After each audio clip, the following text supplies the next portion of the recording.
Mitzi's trying to get in on the phone and was having a little trouble. So Mipsy is technologically challenged, I'll warn you. Rude. No, hey, I'm the one that usually helps her with this stuff. Teasing. Well, after all, he is a street person. Yes. We found him on the side of the road looking like that. Oh, scared me yesterday when it was over. He's a mess.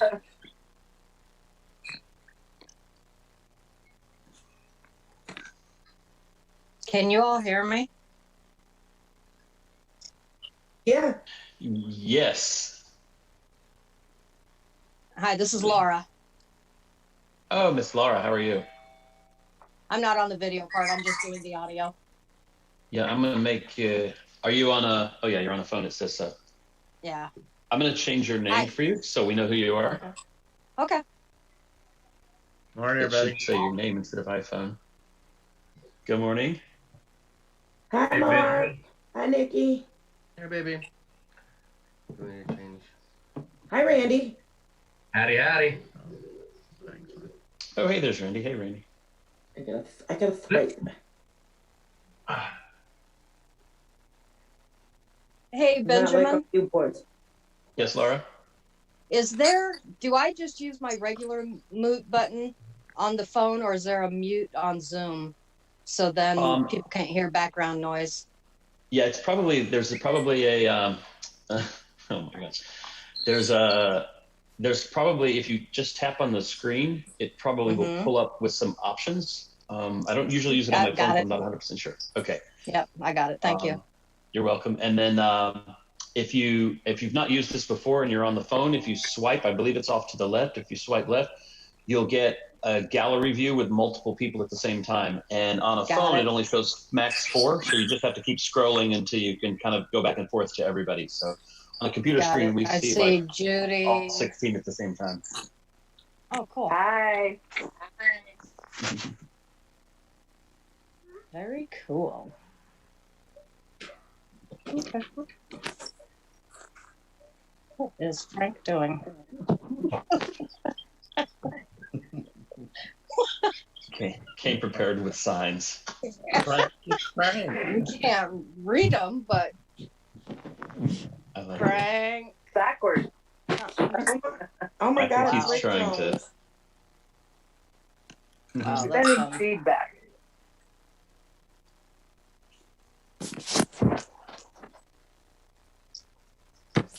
Oh, Lord. You ain't right, Michael. See, Benjamin, I am taking precautions. Yeah. Wait, where are you? Really, Michael? Oh, a mess. Oh, no. Fonda, you a mess. Oh, my Lord. That is not right. Hello, Patrick. Hi, Candy. Thank you. Kappa. See, Benjamin, you have nothing to worry about. No, I'm staying away from you. I ain't got nothing to worry about. We just want to know where you keep going to have dinner. Actually, my friend Kendall lives on the other side of Preston Road. You know, we always, we're both under house arrest, so. But, only time we you ever got get your out gloves is. on too? Oh my God. Girl. All right, I'm going to mute myself and go find Mitzi again. All right, it's turned around the other way, Frank. It's backwards. It's because he's probably filming it. We are live with his on camera. YouTube. This is what it's. Oh my God. Is that Are we what doing that says?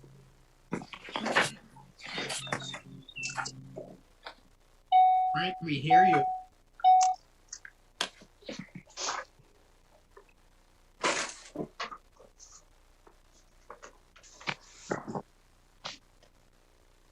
Yes, Frank. Yeah. It's Patrick. We hear you.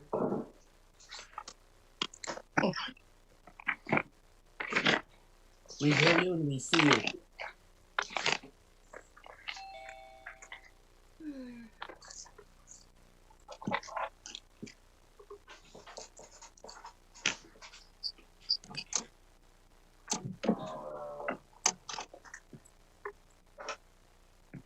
Hey, Oh, David, is you look anybody so here serious. connected by any chance with an Android device? No. Okay. Thanks. Mipsy's. I'm trying to help Mipsy get her device. She can see us, but she can't hear us. Mipsy has a Samsung. Yes, she has an Android device. Yeah. No, she's on the phone, and I'm Yeah. trying to get her Android connected. If anybody knows how to do that, holla. Hello. Really, Nikki? You don't have your Really? big Texas hair on? Oh, that's why. And it shows up. Carol Baskins killed her husband.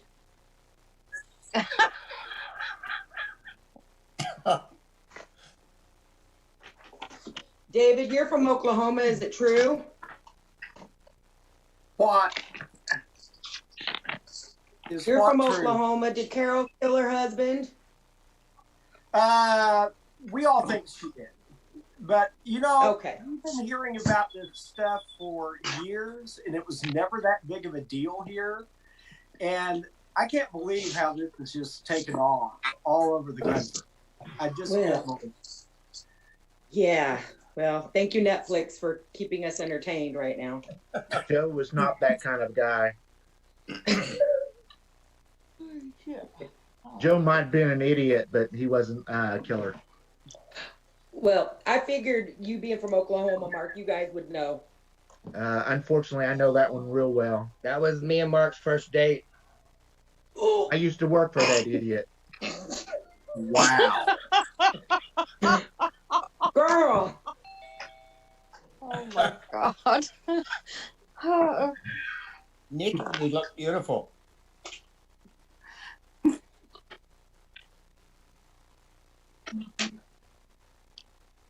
David and Tommy. Hi, Tommy. Hi, David. Hi, how man. everybody? Are you guys social distancing? Different Yes, rooms? Dave's upstairs. I'm downstairs. 6 feet. Benjamin, how do you get more people on your screen? There's at the very top right, there's a button that if you press it, it says gallery. Yeah, I've got that, but okay. And if you hit gallery, all the people should show up. And then you have to swipe, Judy.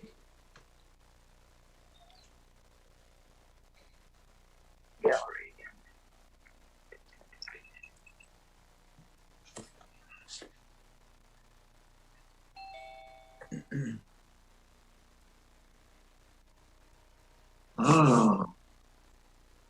Who's Sammy? Oh. Oh, summer.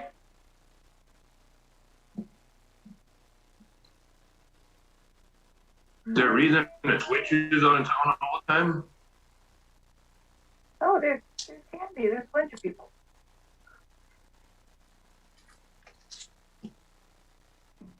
Did you get it, Judy? No, I don't see gallery, but I'm swiping and I'm getting a whole different group of people, so it's working. But I'm not getting. Are you on your phone or computer? No, I'm Okay. on iPad. I'm on iPad. Oh, okay. That's why.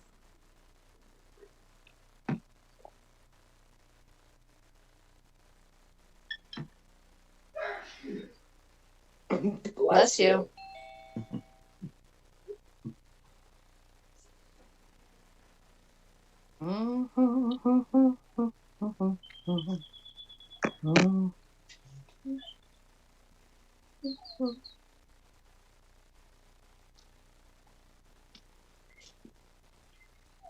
Michael. Oh, okay. The bells, the bells.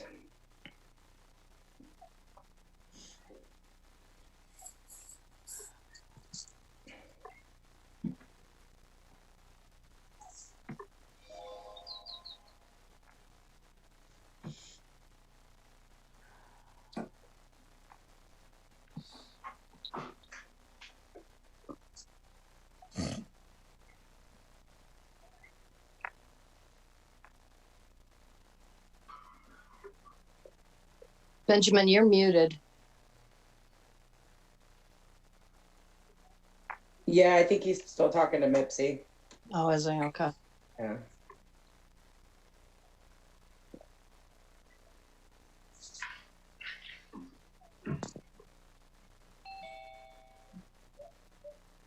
Can somebody get the door?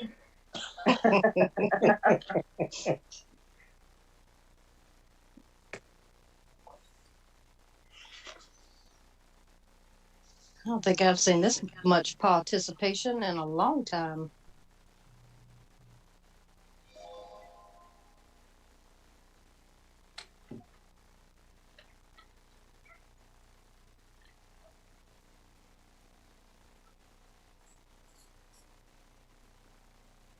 Michael Norman, are you on? Yes, I am. Have you looked at your minutes that you sent out?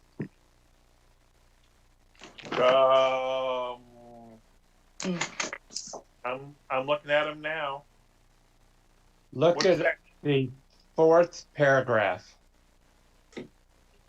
Motion by David Lawson, seconded by Michael Normal. We know that ain't right. That's for sure. Not true.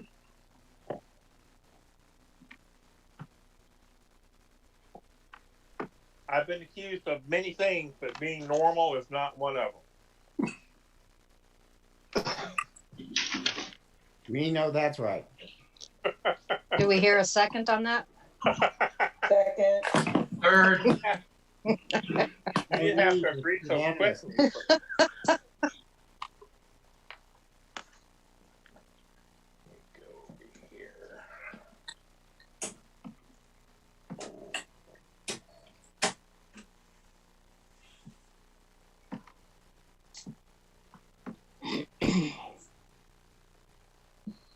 Looks like some of you folks are still getting haircuts. I'm a hairstylist. Sorry, I can't help y'all. I would though. We could do some black market haircuts.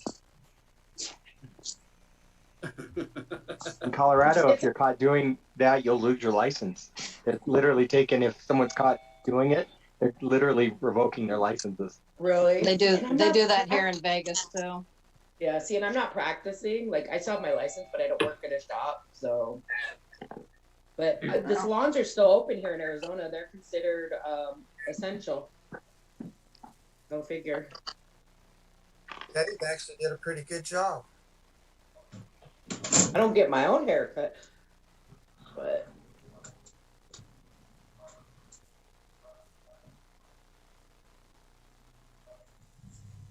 Hey, everybody. Michael, Hey. we're gonna, before we call the meeting to order, I'm gonna let Benjamin, he's gonna talk a little bit about the Zoom prior to us getting started. Benjamin, are you ready Yeah. to talk? Yeah, I can do that. The first thing is that's the most Zoom I've had on any meeting. That's a lot of people. Mipsy was giving me a phone call and wasn't able to connect. He's going to uninstall and reinstall the app, but if not, she said she would give somebody a call, and we might have to bring him in by speakerphone, just through the, through somebody's computer. So be prepared for that if you get a call. People are still coming in, so I'll give them a second.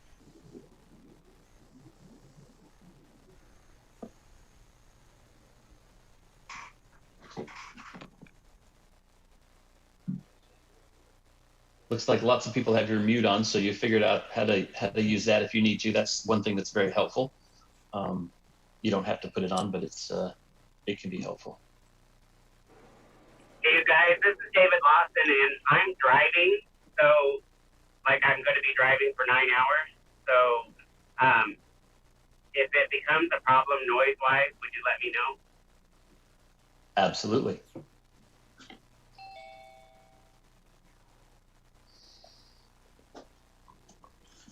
And one thing to share with everybody, if you don't have, if your name if your name doesn't show as your name, you can actually click on participants, either on your computer or on your phone. If you tap, there's a participants, and you can rename yourself. I think participants, somewhere you can rename yourself if your name doesn't show up as who you really are. I like your background, Grumpy.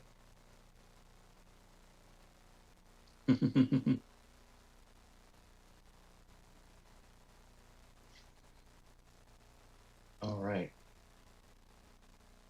I think one thing we should make sure of is that we can hear everybody. Like I see a lot of names, David Guy, and some others who we heard from David, just to make sure that we can hear from them, even though we can't see their face.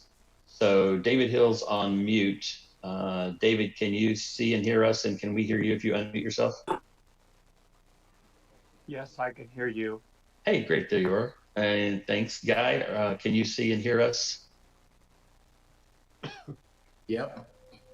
Oh, Are you there? Yeah. We can't see your lovely mug. I know, because I haven't woken up completely yet. Fair enough. And then Michael N. Michael, is that you? Here's my ugly mug. Yes. Are you on both?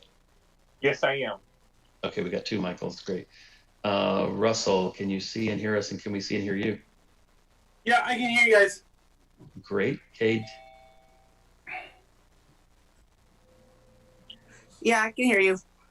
Great. Thank you. Robert? Yeah, I can see you and hear you.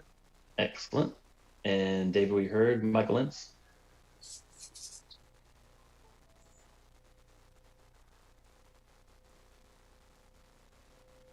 Mr. Lance? Paging?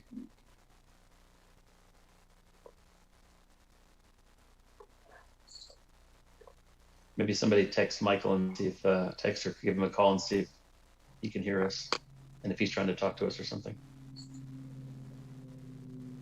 I'll text him now, Benjamin. Thanks.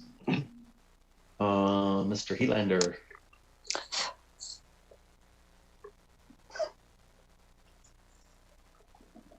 Brian's on mute. I'm off mute. I'm here. Got it. Good Okay, you morning, can see it. everybody. Good morning. You can see and hear us. Chicken Nugget, can you hear us? Yeah, I can. Can you hear me? Yes, great. Got it. I think that's everybody that didn't have a video screen. So, all right. So hopefully everybody can hear a little bit. Just a few pointers that I've learned about Zoom. Maybe some of you are familiar with it as well, but a few things that I can share if you haven't already figured them out.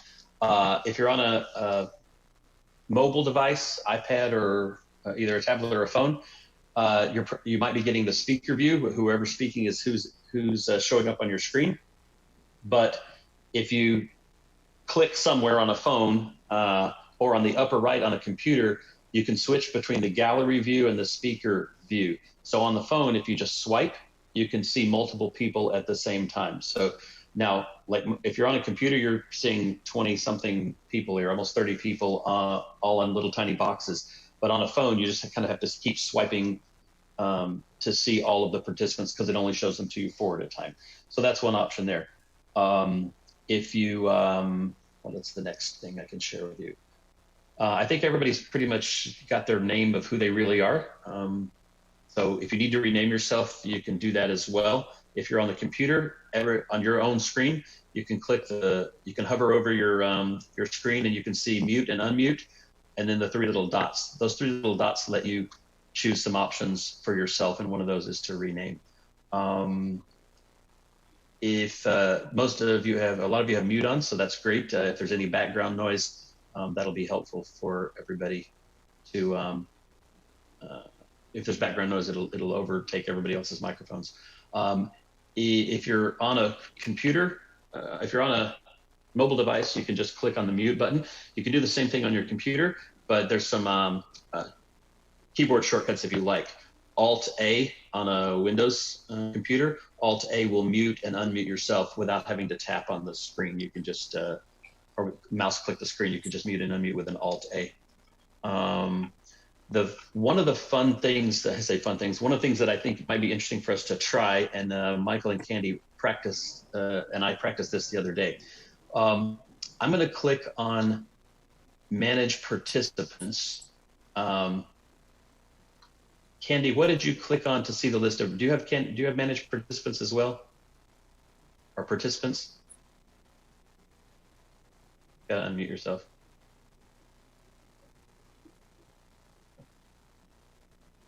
Yeah, on the side, I just have participants. I don't have managed them. But Okay. whenever I clicked on it, it shows the group over there.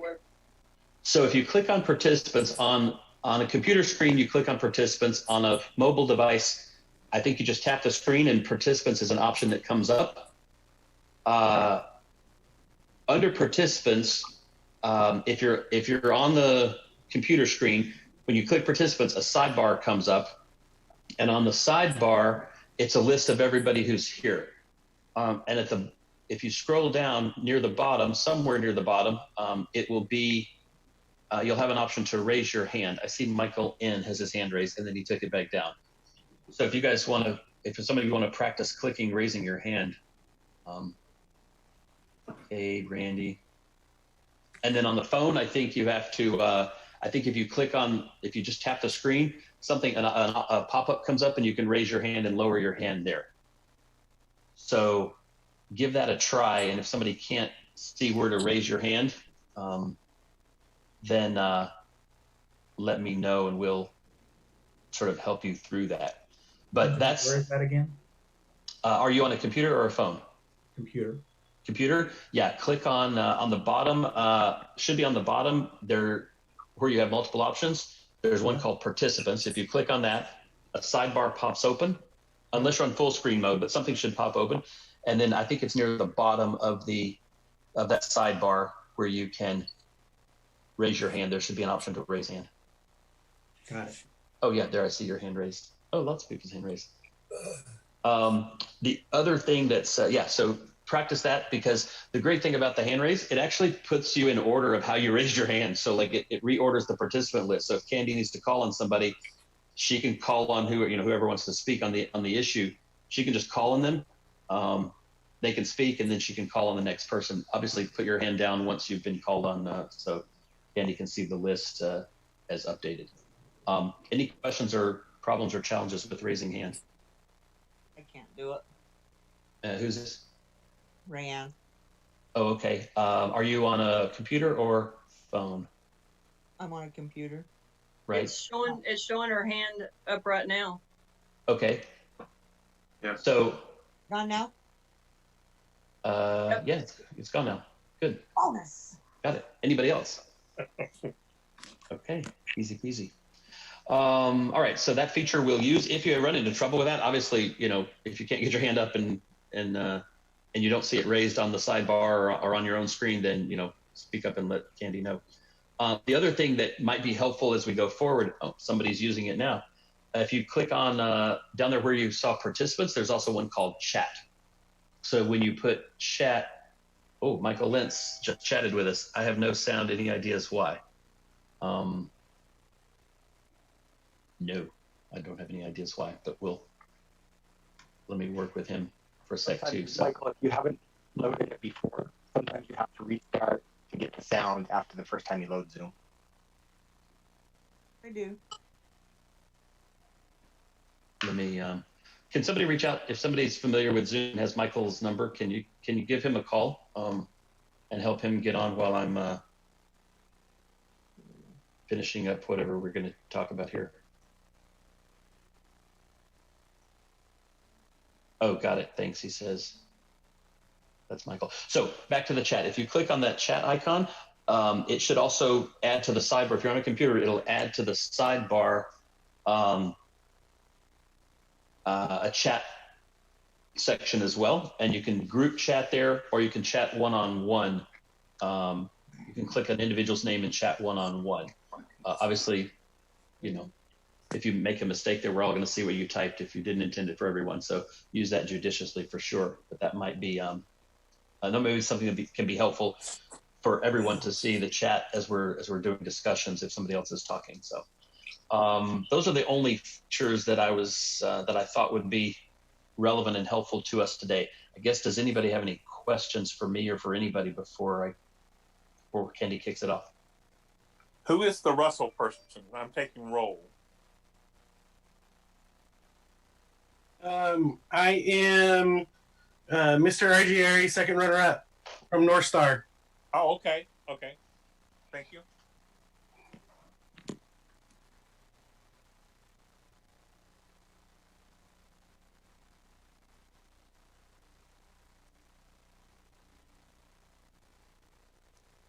Okay. Hi, Frank.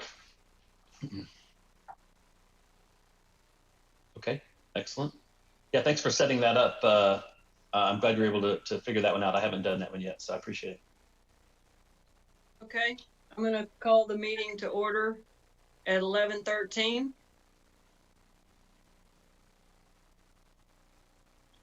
Michael, would you like to call roll? I'm going to call who I don't see on the call as far as the board members. Tony Valdez, I don't see. David Hallwood, Kenneth Hall, and Kevin Hillman. I think Kevin told me he has to work on Saturdays and he would not be able to join. I've seen David. I've seen, did we get Mipsy on? No. Actually, Michael, I do have Mipsy on speakerphone through my iPad. She's listening with me. Okay. Okay. So I don't know if she'll be able to speak through my iPad because she's on my cell phone listening.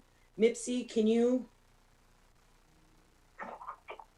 Mipsy. Yep. Can you guys hear her? Yes. Okay, perfect. So Mipsy is on the call. So I have attendance of the board members. Thank you. We have a quorum present.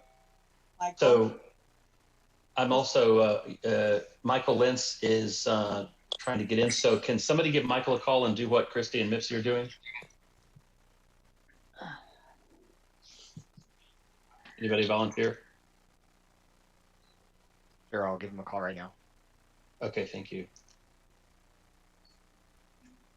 Yeah, I'm realizing with Mipsy and Michael, I'm realizing that one of the settings for this meeting must have disabled an option to telephone in because they're not. It says the meeting. They're getting a message that says the meeting is not available for call in. So if somebody can grab Michael Lentz the same way, that'd be helpful. Mm-hmm. You need to load it on your phone. Who are you zooming with?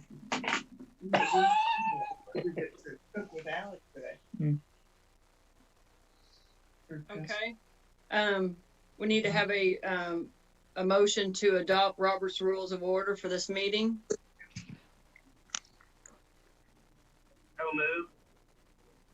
Okay, that was David. And a second? Second. Oh, second. Who was second? Okay. Who seconded? Jamie. Oh, anybody. Okay. Yep. We're good. Thank you. All those in favor say aye. Aye. Aye. Aye. Opposed say nay.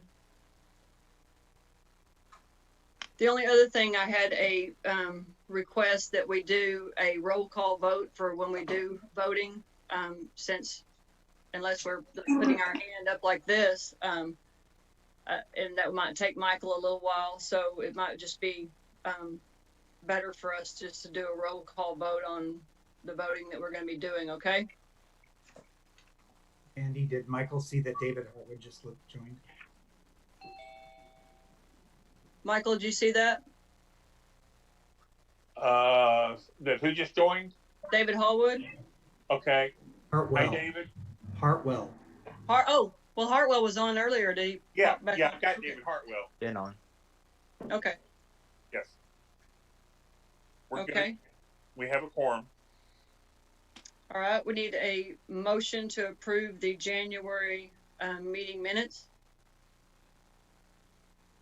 Motion. Actually, there's Chili.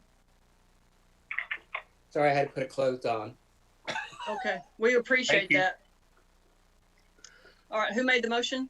Chili. Chili. Billy, second by Mipsy. Mipsy. Okay.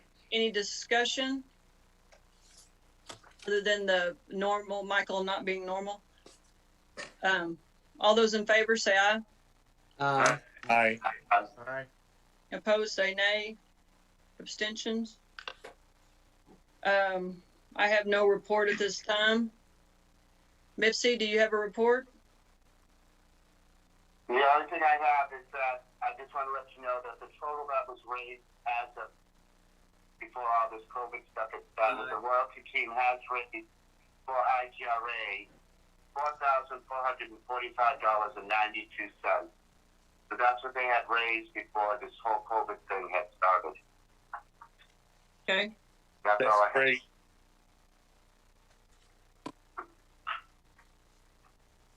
All right. Michael, you have a report?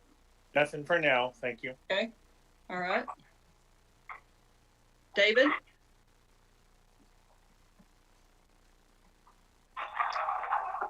No report for now. Okay. We'll move into the committee reports. Tommy, you have anything at this time? Not at this time. Okay. We'll pop back to you, David. Do you have anything on the budget? No, everything's Okay. going to be determined by this meeting. Okay. Did you want to, who was taking care of Ed's report? Were you doing it or was Michael? Michael can do that. Okay, Yeah. thank you. Take me just a second to get it pulled up. I thought you would have sent that out to everybody. I did. It was included in what I sent out. Candy, Chuck's got a hand raised. I don't know, Chuck, if you want to be called on or not. Yeah, there was a Candy just asking about the meeting minutes from the special board meeting. Were those sent out? I didn't see. You mean from the one a month ago? Correct. I did not send those out. All I would have is that we convened a meeting and had a general discussion, but no action was taken a month ago. It was just we moved our meeting from May up to this weekend, but I didn't have any. I can send a one pager out to summarize that and have that document that we looked at, but I wasn't sure if we needed to actually send that out or if it was just a discussion amongst everyone. But I'll be happy to send that out from last month. Thank you.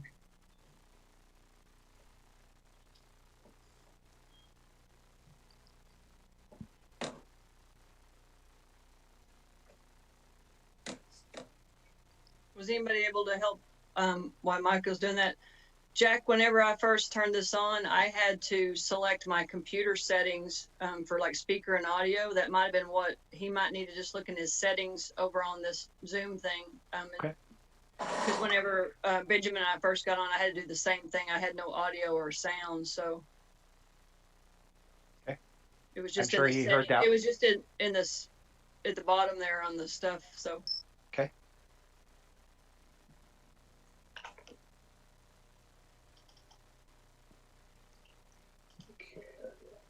Oh. Oh, so pretty.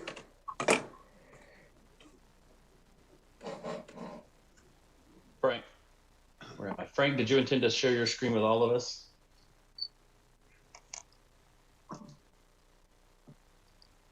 You ready for me to read the report, Candy? Is Frank? Yeah. Let me yes. get, Go ahead, okay. Michael. I don't know what happened with our screens there. Yeah, Frank is sharing his screen with everyone. So either if he doesn't need to, I'm gonna take it back off. Give me a sec. He may not be listening to us. He may be trying to pull up the report that was in the attachments. But anyway, Ed Berry sent the report last night. Report covering October 2019 through March of 2020. 6 months reviewed since the last report. Prior report for the period ending 9/30 delivered at convention 2019. I had full access to the books and records and related reconciliation of IGRA. I reviewed the October 2019 through March 2020 bank reconciliations. They reconciled and agreed to the general ledger. I reviewed the income statements and balance sheets for the month, which include a comparison to prior year. The income on the balance sheet agrees to the income on the income statement, and retained earnings rolled forward appropriately. The income statements look reasonable when compared to the activity of the prior year and activity observed in the general ledger. I reviewed the general ledger for deposit and cash expense transactions for June through March of 2020. There were 354 transactions for this period and 354 line items of deposits expenditures during this audit period crossing 2019 and 2020 through March 31st of this year. Some deposits and expenditures covered multiple lines of detail. Using a random number generator found at random.org, I ran a random sampling of 10% of deposit expenditures rounded up to 35 in the current review period. All of the backup substantiation for deposits examined tied to the general ledger, as did all transaction for the expenditures in the sample of 35. All of the deposits and expenditures in the current period examined appeared to be properly supported either by receipt or fees found on the bank statement. All expenditures, receipts, support examined conforms to the IRS publication 463 rules on receipt limits, $75 or higher. I am able to report to the IDRE Board of Directors that nothing out of the ordinary was noted in the sample of IDRE transactions, nor were there any exceptions noted during this audit year in the stub period of last year. I would like to thank our Treasurer, David Hill, for his continued excellent work. Please note this is an internal review audit as prescribed by the bylaws and is not, nor is intended to be an external independent audit performed in accordance with general accepted accounting standards, and accordingly no opinion is expressed on the IDRE financial statement in that respect. Respectfully submitted, Ed Berry, IDRE 2020 Corporate Auditor, April 17th, 2020. Thank you, Michael. Any questions?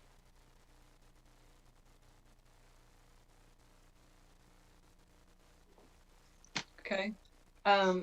Did Amy pop on, or does she have someone reading her report?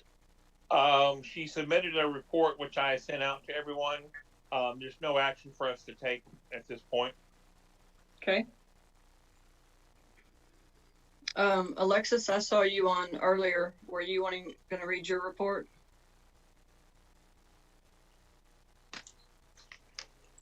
I think there's any point in really reading it. It's pretty basic and has already been submitted to the board. Oh wow, you changed. A little something for the kids. Okay, thank you. All right, was there any other reports? Nugget, did you have anything? Not at this time, no. Okay. Was there any other reports that we don't have? Okay. All right. Were we able to get Michael Lentz on in any way? He's on. He just has no audio. He doesn't have his mic on. He didn't respond, Candy. I sent him a text. He has been talking in the chat. He says he will vote and communicate by text. So if you want to click on the chat, you can see Michael's comments. If you click on the chat icon, you can see Michael's comments on the sidebar. Well, I understand that, but he needed to do the update on the 501c3. I know that he calls weekly and is continuing to get everything updated, but how far out we are, I don't know. Each time he's had some success, but with the COVID thing in the limited staff, I know that's been a struggle, but As far as the full update, we'd have to get that from Michael. He says he's calling Jack right now, and maybe he can come in over speakerphone like Mipsy did. Okay. Yeah, next I'll make sure to add on make sure to ensure there's a phone in option for those who can't get in if we need that for the future.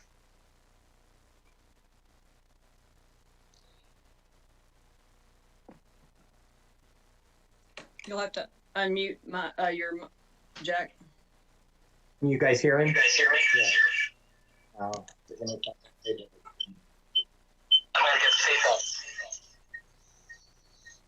Yeah, I don't want to do the feedback. Oh, you can hear me. Yes. Very quickly. We did send in the taxes back in November. Chad, why don't you just let me talk to you?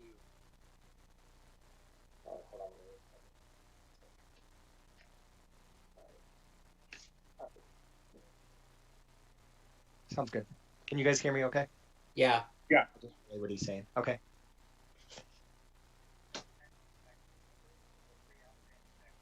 Sent the taxes back into November for the 3 outstanding tax forms.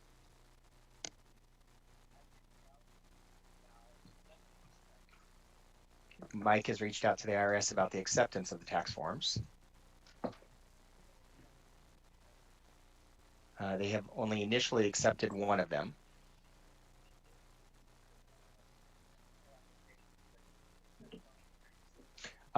They told him they cannot accept the applications until all 3 are accepted. Okay, and the second one now has been accepted.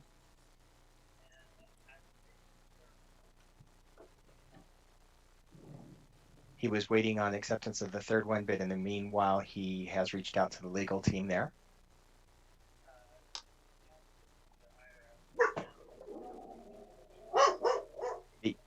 The phone systems went down at the IRS because they don't have enough staff for that.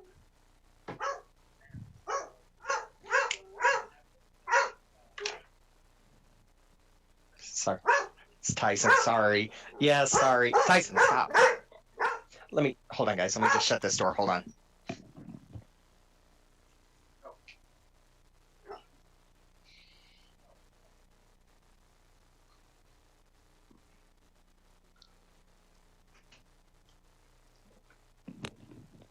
Good guard dog. Okay, sorry about that. Okay.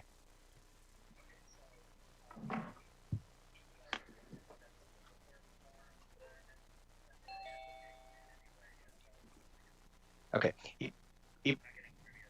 Even though he hasn't received approval on the third form, he sent in the application anyway yesterday, since he couldn't get through on the phone.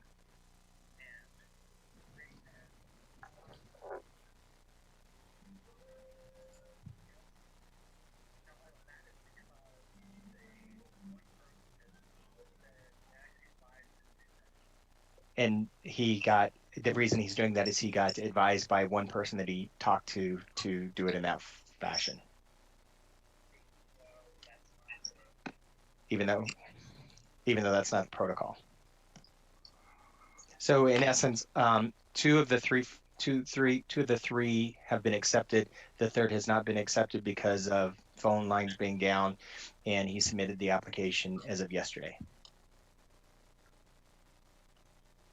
Anything else? What year is the one that we're waiting for acceptance? 16.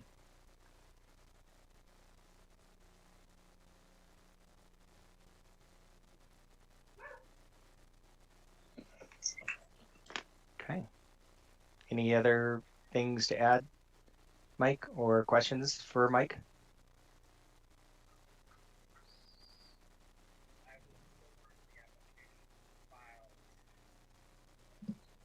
Okay, and he will forward the file to the e-board. Okay, thanks, Michael. Any questions for him? Anybody have any questions? Okay. What about 2019? Michael, did you hear that? speak.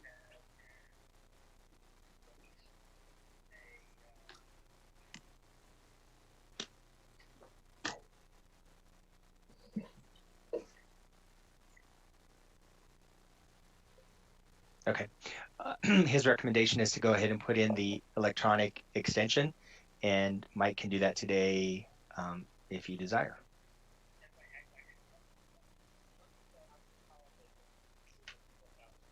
Okay. Okay. He's changed that. David, he said he'll give you a call and directly work with you on that. Okay. Okay. Anything else? Chuck has his hand up. Chuck? Yeah, Candy, my question's really not for Michael. It's in regard to our taxes.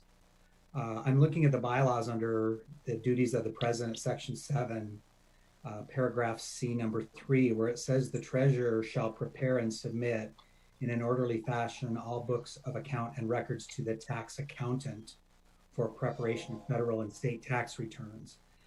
It doesn't look like we historically have been doing that. I assume we are going to start doing that. So before you answer that, Candy, are we done with Mike on the phone? One other question for Mike on the phone. Since they extended the filing deadline to July 15th, would that also apply for our 2019 filing? Would it automatically already not be due until July 15th?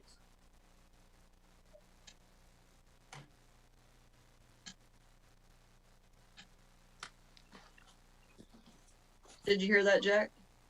Yeah. He said I was getting his answer. Sorry, Candy.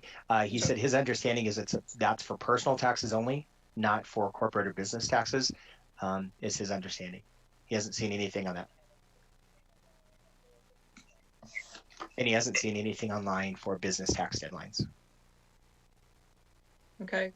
And Chuck, to answer your question, that is our plan. We did as a board. Thanks, Michael. We did approve for Michael Lentz to continue to work on these when we were in a board meeting.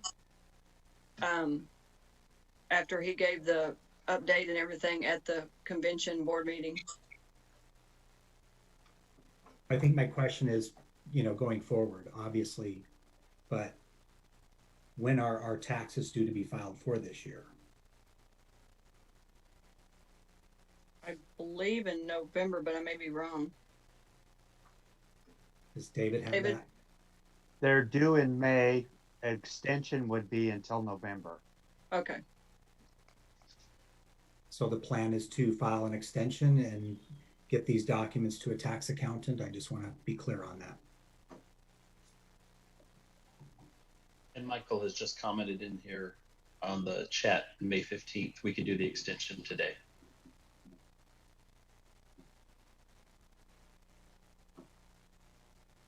Okay. To answer your question, Chuck, I guess we can, as a board, decide that and look for, I think we reached out to someone in the, I believe it was in the Dallas area that might do TDRAs, but we can actually get some bids. I think that was the lesser of the expensive tax accountants. So we have received bids? I'm sorry. Michael, do you remember? This was just a referral of one person. We could probably get more than one is what we need to do. I did not hear back from Alan, but I can follow up on that. Okay. What was that person's name? Alan, Randy. What's his? I can't think of his last name. I've got Tim it in my might know. Yeah. Jesse.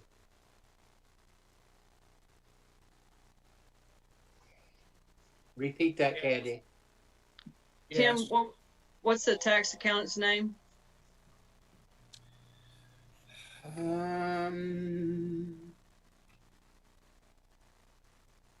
Candy, Jack's hand is up when you finish with this question. Okay. Hold on just a second. Go ahead, Jack.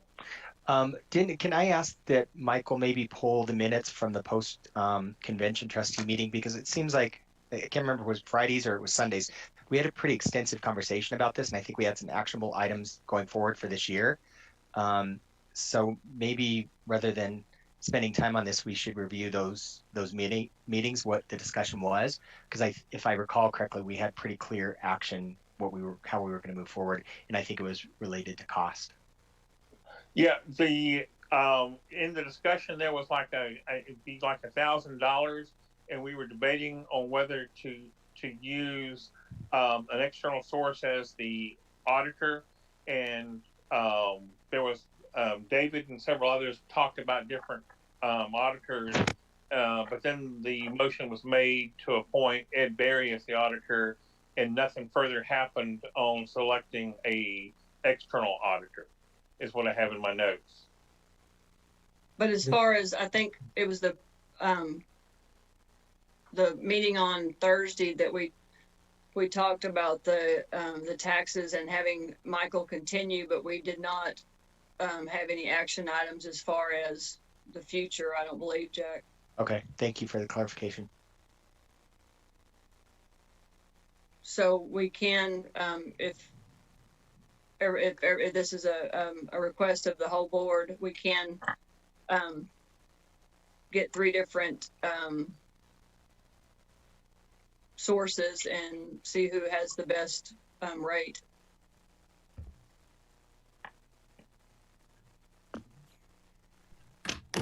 Tim? Ron Allen, CPA. Yeah, Ron. Okay. Thank you, Ron Allen.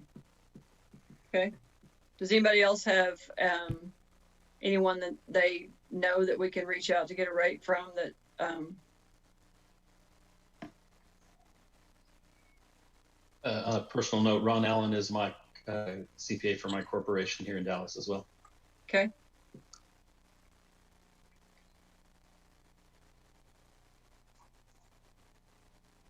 All right. So we will check with Ron, and I'll see if we can find any other sources that deal with nonprofits as well.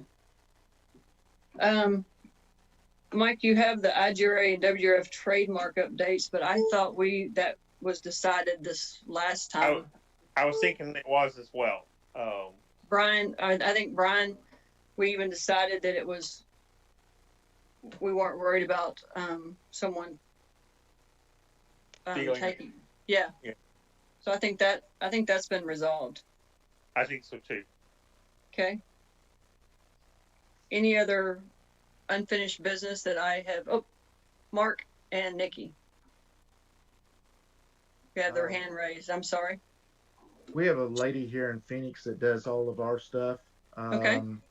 Her name's Lauren, and last name is SALVATORE. All right.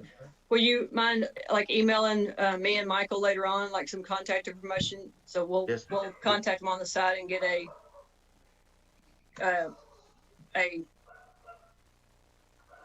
see what the rate is. Yeah, get a quote. Yes, ma'am. Can do that. Thank you. Appreciate it. Okay. Any other unfinished business? Okay. We're going to move into the new business, and that entails, it really could have been, we brought it up on the last meeting, the IGRA COVID-19 plan. So I hope everybody took time to look at what Benjamin sent out. We only have 2 rodeos that have not canceled / postponed. I reached out to both of the trustees. Guy answered me. I asked what the percentage of the possibility of them having a rodeo, and he said at this point 15%. Now I'm not holding him to that. That was just an honest answer, because so many people understand that you're not able to raise money. So many sponsors have pulled their sponsorship, and the ability for contestants and officials and everybody involved to be able to afford to go to a rodeo later on, but much less the cost of the production of the rodeo is what everyone is not able to do, because you do it all year long up to your rodeo to be able to pay for it. So the only other rodeo would be the Bay Area rodeo. So, and I know that they're still having serious COVID-19 issues there, and I feel for everybody involved. So with that being said, I'm sure there'll be lots of discussion on this. So we'll go with David Lawson. I see your hands up. Candy, if I may. Okay, go ahead. Sorry. Kick off, just to preface everything here. The first thing I wanted to make sure that was covered before any discussion of the details was there any questions that anybody had about, well, let me kind of back up and give a little bit of where my mind was in creating this, just to kind of set the framework for our discussion. The annotations that I made were sort of my ideas or thoughts of what it would look like if we made 2020 into 2020 plus 2021. So basically stretching the year 2020 to make it 2 years. So everything that I annotated in there was with that in mind of making that consistent. So anything that happened within 2020 would now be considered to happen within 2020 and 2021. So it kind of just stretched everything out. So there was no other motivation for that other than sort of simplicity of making everything fit within that sort of 2-year time frame. That said, one of the first discussions that I think Candy should address was the issue about the trustees term that Guy had, I think will talk to us about that, do we need to stretch that into the 2-year term? But bottom line, the mindset that I had going in is for consistency, stretch everything by a year. So that's where all those details came from. That said, if there's any questions about either what I've done or anything that's in there before we get into sort of debating all that, I'm happy to address those. And Candy, there's a bunch of hands over there. I was just trying to address the email thing first. Okay. Candy, I apologize I didn't answer your email. I was actually on the res for the last week, so I did not have internet, and I didn't see that till late. But anyway, there's been talk that Bay Area is already canceling and whatnot, and that is not the case so far. Sonoma County has been really, really lucky in that we haven't had new cases of COVID for about a week. And California has been really proactive in all of it. We even are supposed to wear masks like everywhere right now, which of course is happening everywhere. We're struggling with the decision because we do feel like at some point things are going to open up, and IGRA people are going to need to be around IGRA people. And take it from me, who makes my living getting people ready to go to events every week that are not happening. I fully understand people are going to be pinched for money. On the flip side of that, there's going to be people who been sitting around for months and months and working and not being able to do anything else with their money. So that's where we're looking at, should we have this because we need an outlet to get out and be around people. GFGRA has a certain amount of money. Bay Area has a certain amount of money. Palm Springs has a certain amount of money. And on our meeting the other night, Palm Springs was fortunate in that they had like 85% of their money that was given to them for their rodeo has said, go ahead and keep it. So, I've talked to quite a few people, and we are struggling with the decision decision. Should we cancel it or should we go ahead and try to have it? But at this point, it is, I don't know, 50-50 or something like that. And David, with the suggestion, it's still possible. It can be in either year or both, so there's no limit. Right. I just wanted to clarify because have heard out there that it's already been said that we're canceling, and at this point we are. It's not been decided. Okay. I think Randy was next. Okay. I took this back to my organization, and we've had some extensive talking about it. One of the things we recommended was combining the 2020 and 2021 season together, which is in this presentation right here. I think that's a great deal. The Dallas chapter brought this up, and if you were on that call, it helped resolve a lot of the issues about the officials, the points, those who've had a rodeo already this year, those who may have a rodeo this year. That would carry forward to next year.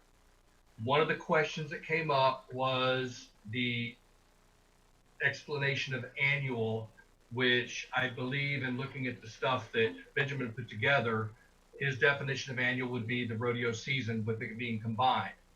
A couple of other questions is, well, the other things that came out of it, TGRA feels we still need to have a convention in 2020, be it normal or be it virtual, so that we can continue to conduct business.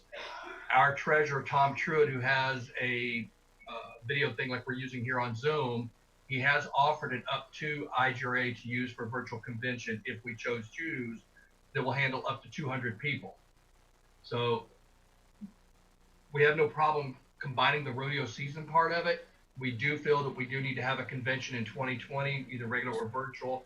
The other question that I have is our D&O insurance. If we cancel convention, we're violating one of our bylaws that says we have to have a convention under the West Annual. Is that going to cover us if we go that route? And do we have that in writing?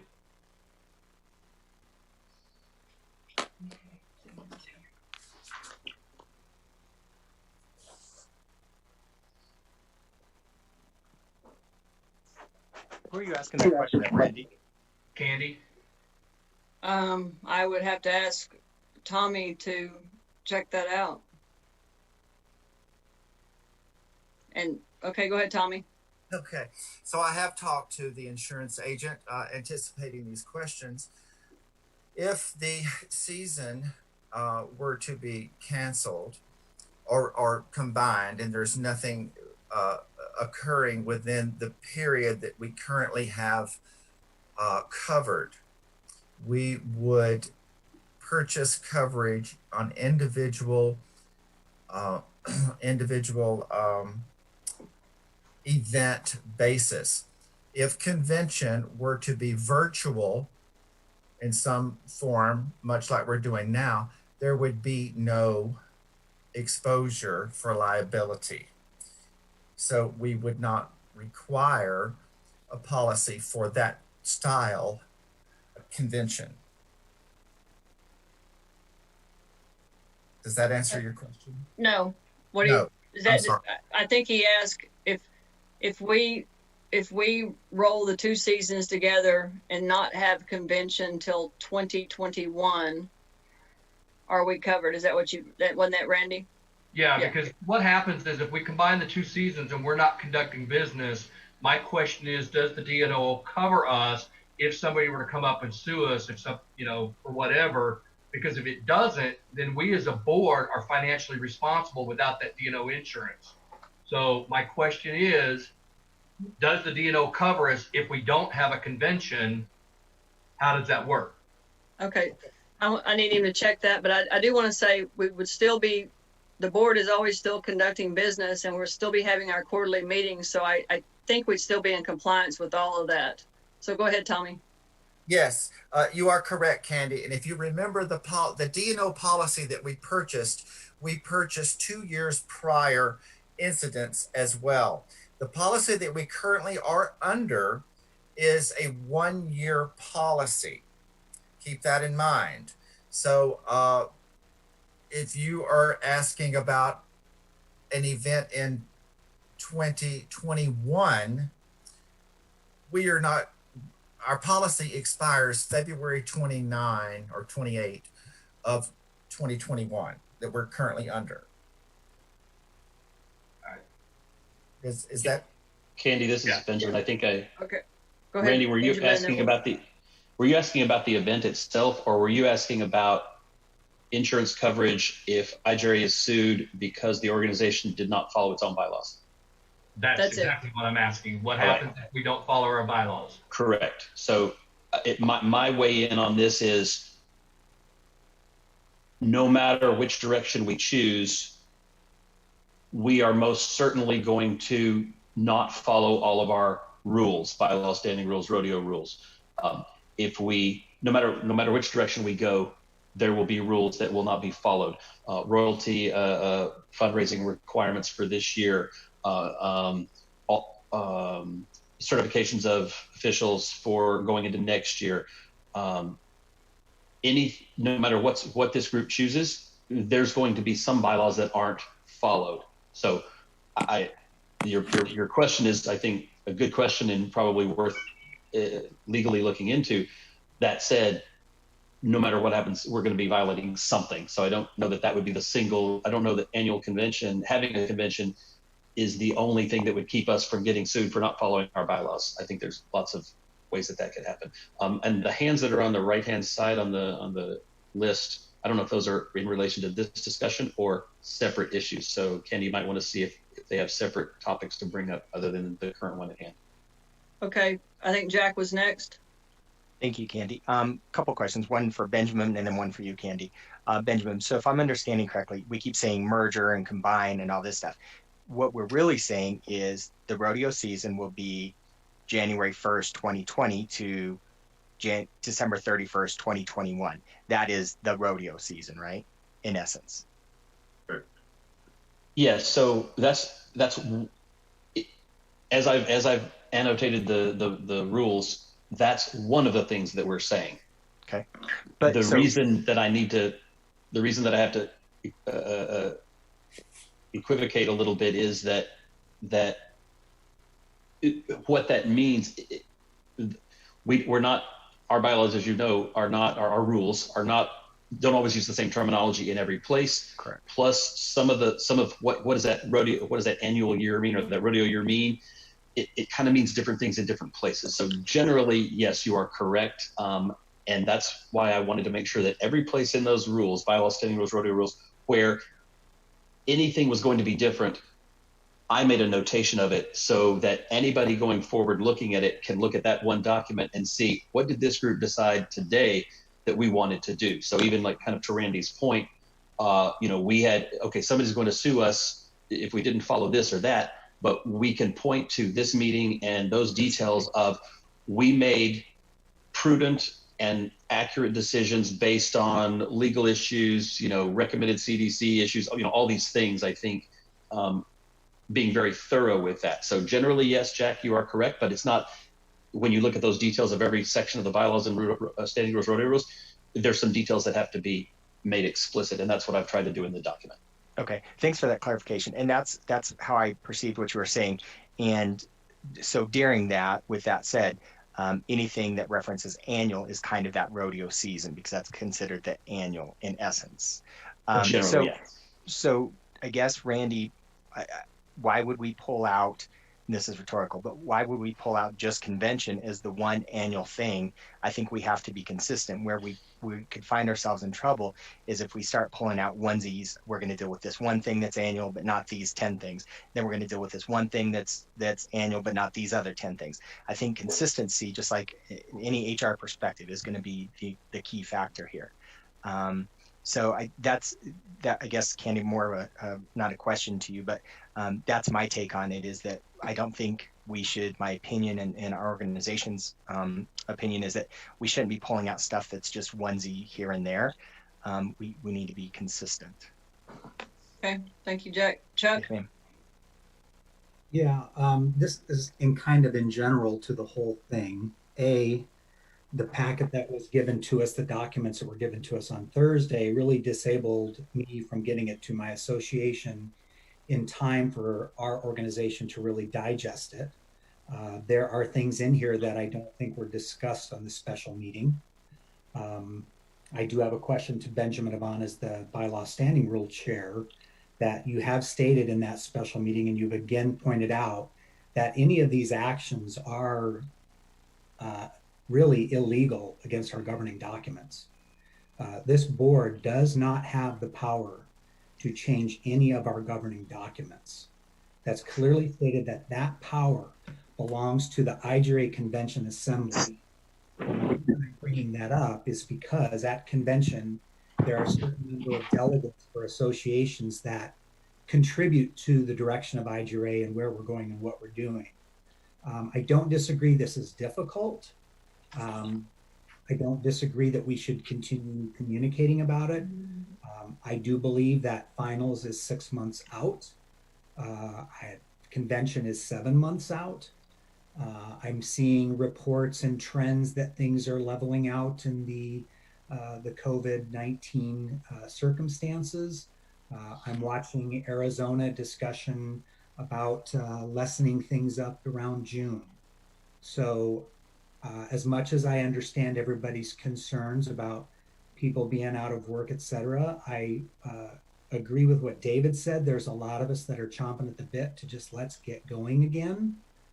I understand that if San Francisco has a rodeo, Vegas has a rodeo, it kind of goes into this rollout. But my point is that we've had discussions before about are we going to follow our bylaws or not?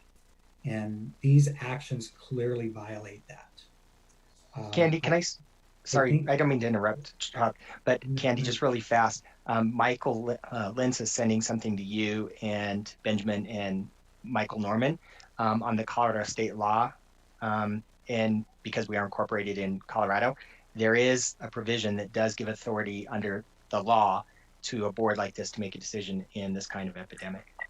So that should be momentarily. Thank you. Sorry, Chuck, didn't mean to interrupt. Okay. And I also don't think that. Andy. Go ahead. Okay.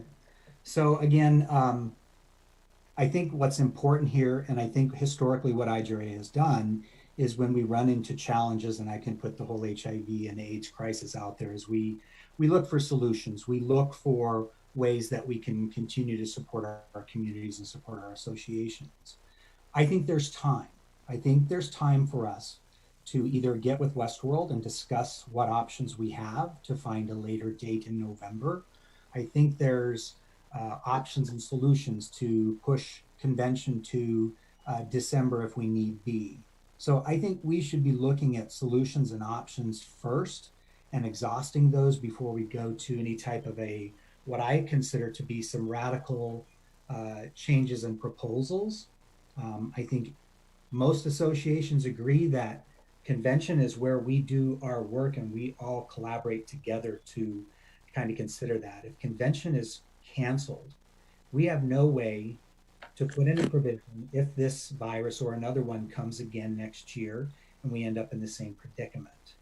So convention to me and to my association is important. It's critical. We can find solutions to have it.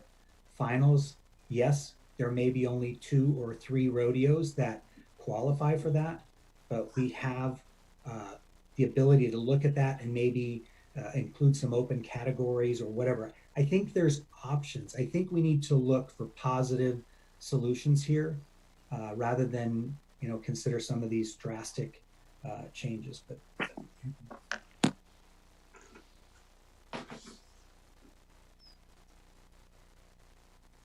in the chat, Michael, Jack, you put something up from Michael. Is that correct? Okay. Yes, sir.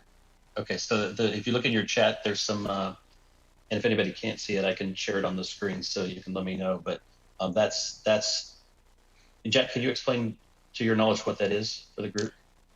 Sure. It says, so by the state of Colorado, 7-103-103 emergency powers, in anticipation of or during an emergency defined in subsection 4, which is an emergency exists for the purpose of this section if a quorum of the directors cannot readily be obtained because of some catastrophic event. I think this would definitely fall under that with the distancing rule. Of this section, the board may, and then you can read the various options there. But during an emergency as contemplated in section 4 of this, unless emergency bylaws prohibit otherwise, which ours do not, I don't believe. I'm not a lawyer, but I don't believe.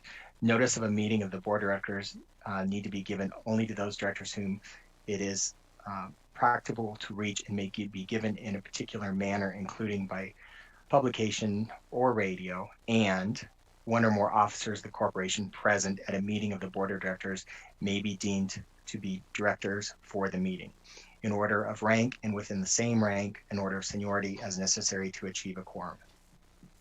And then I think the third part 3 there, I think it's cut off, but I think that's relevant back to Randy's question. It says corporate action taken in good faith during an emergency under this section 2 ... So I think that's something worth pulling back up. But I just wanted to. I just put it in. Sorry, I didn't copy it all. Corporate action taken in good faith during emergency binds the corporation, may not be the basis for the imposition of liability on any director, officer, agent, and on and on. An emergency exists if a quorum of the board. Yeah. So it looks like legal liability would be limited if actions are taken in good faith. So I think that covers what Randy was asking. I disagree with you because it says right there under the subsection A, it gives specifics. This is about modifying lines of succession to accommodate the incapacity of any director, officer, employee, agent, or to relocate principal office or additional offices or regional offices, or authorize the officers to do so, which is relocating. During an emergency, it has to do with notice of meetings. It then B has one or more officers present at the board of directors meeting. This doesn't say anything about violating our bylaws and standing rules for government, from what I can see.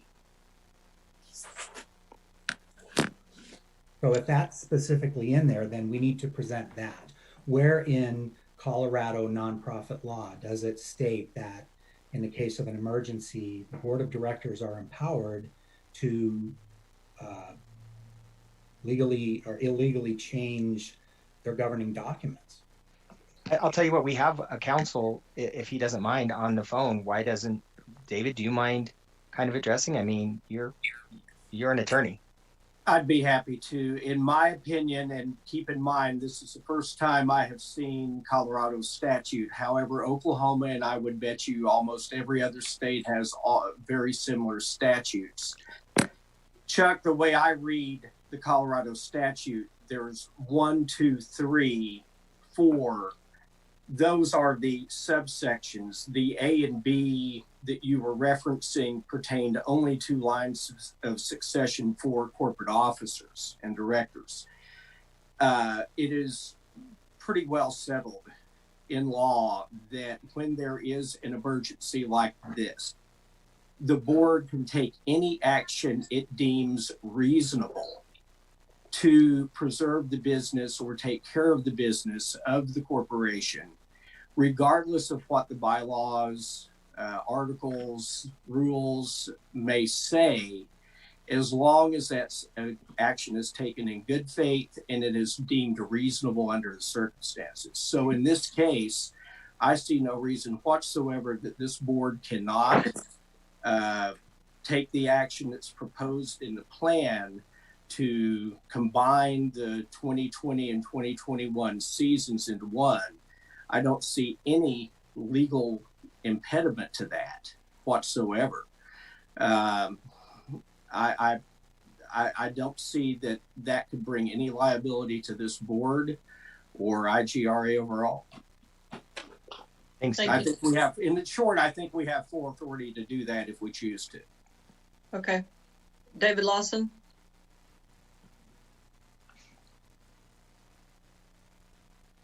Yeah, I'm David. Is David Lawson gonna talk? Okay. Brian? Hold on, I'm here. Okay. All right. Sorry. I think for the clarification, or just for so we're all saying the same thing on this conversation. I've already heard we're canceling this season, we're doing this, we're doing that. We need to kind of clarify that it sounds to me like we're combining two seasons. Yes. And then, like when we talk about the D&O insurance, that's, I think I heard Tommy say that's like for a calendar year, so that wouldn't be carried over into the season part of it. That would be two different calendar years that we'd be dealing with. But I do think we need to clarify when we're talking about a calendar year or we're talking about the season. Okay, David. Brian Helander? Well, just as I'm listening to the conversation, it just sounds to me like we're taking things a little bit too seriously. And I think we veered off the topic, which is, kind of our mission, the mission of what we're trying to do with the organization. Convention or not? I don't think anybody. I think people see the 2-year thing, and if we have 3 rodeos or if we have 5 rodeos, it's really not that too big of a deal. I think that in my mind, we have obviously listening to the conversation. Obviously, we have considerable business to conduct. We have considerable things to talk about, and it seems to me that the convention is the sticking point for this year. I think it's a great opportunity for us to look at what we need to update, change, and take the time to do that. So just getting a little weird for me. Sorry. Okay. Robert Thurtell? Yeah, good morning, everybody. So I think part of my questions have been answered. I mean, the first question was for Benjamin directly. As a bylaws chair and all of your dealings that you've done with our bylaws, standing rules, rodeo rules, at what point in a legal aspect, and I'll refer to David and what he said here in a minute, at what point is it okay for the board of directors to circumvent the articles, the bylaws, so forth, so on? I mean, I think this pandemic and this, what we're all facing has, opened our eyes to a lot of things that, we currently don't have in our bylaws that need to be worked on, in a convention status to, give us the tools that we need to, face something like this going forward in the future. Unfortunately, they're silent to that. And my question to Benjamin was, at what point, or your interpretation of the bylaws, does the board of directors have the right to supersede actions that are laid out by previous conventions, so forth, so on? Like I said, David kind of answered. How to click back to that? I don't know if I can. There was a thing, I believe it was in section 3 or 4. I can't roll back to it. I'm driving, so I can't do too much here hands-free. There was a section 3 or 4 there where it specifically states under that Colorado law that it talks about the ordinary businesses of the corporation. And my question, David, would be, is this ordinary, and how would that, where does that determination fall on what is considered an ordinary action or not? And I do agree with Brian. I know I'm throwing a lot out here, but I agree with Brian that, it seems like the hang up is, do we or do we not have a convention at least? One thing that I've mentioned to some trustees that I've talked to is that there was a rule that was passed in our bylaws, I believe 3 years ago, that allows the body at convention to basically overturn actions of the board of directors or the board of trustees, giving that authority to the delegates from each member association. So by not having a convention, we don't even know if do we wait till 2021 till somebody raises the issue that well, the action that was taken was wrong or illegal, and that all ties back to what Randy was saying. That so I agree. I think the convention is one thing that probably should go on, but if maybe everybody I addressed might be able to answer some of those. I mean, where does the authority actually lie, and whether it's 2 rodeos or 3 rodeos for the year? I guess that's what our rodeo year was, but just my 2 cents for the morning. Thank you. I want to say a couple things here, and then we'll go to Sam. So the way I understand it, convention is the review of your year. So if you haven't had a year, then it doesn't make sense to me. But that's me. About the finals, if we don't have 3/4 or more, let's say 85% of our rodeos, there's no prize money in the pot. And plus, last year, we didn't make a whole lot of money, but Red River all year long raised, I think it was something like, what, $6,000, Sam? To help pay for the stalls and everything. So we've been shut down too because we had to cancel a rodeo school. We had that upcoming barrel race that was combined with TGRA's rodeo. And we raised money. We raised a whole lot of money to help fund the deal.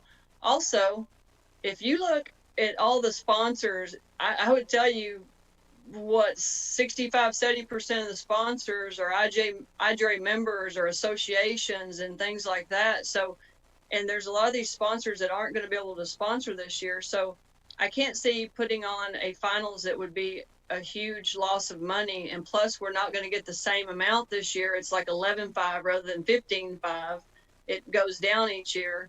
So you're already, you've got a less amount. So to answer, I just think to put on finals, just, it doesn't make sense. And then, what are you reviewing? And then, this was to save associations their rodeo fees and their yearly fees. So that was my 2 cents on it. So Sam? Actually, you like we're reading each other's mind because you hit a lot of the points that I was talking about. It sounded like with what David had said that when we have been declared state of emergency, and sounds like reasonably we're legally covered if we do take actions. If we do choose to extend the season through the 2021 season, then having convention is like having a convention in the middle of the season if we chose to do it this year, and then having another convention at the end of that season. So that's kind of odd to me. That's why I wouldn't necessarily be in favor of having the convention at all. And getting back to the finals, as chair of the finals committee, I'm telling you right now, James and I have talked a lot on the phone as a committee. We have not been able to do much of anything, mainly Candy hit on fundraising. And that's the huge part of finals. And honestly, I don't think we could financially put a final on that would be in the black. I don't believe that would be possible to do that this year. We are so far behind. You have to realize at this point, we had already been working on finals for 4 or 5 months at this point. Well, we're not going to be doing that. It's going to be starting all anew, trying to raise funds. And you realize in most corporations, you can't just go in and ask for a sponsorship and they'll say, oh yeah, we can do that in 30 days. Most of that stuff is all a year out. I would just see it being unbelievably difficult to have a final. That's all. You're muted, Candy. You're on mute. Michael? Norman? Okay. I'll start off with first thing with going back to David Lawson's point. We do the insurance at the first quarter board meeting every year for for that rodeo year. So we're doing insurance on an annual basis. If we were to have convention, what association can afford to host convention? Because convention is paid for totally by the hosting association, not IGRA.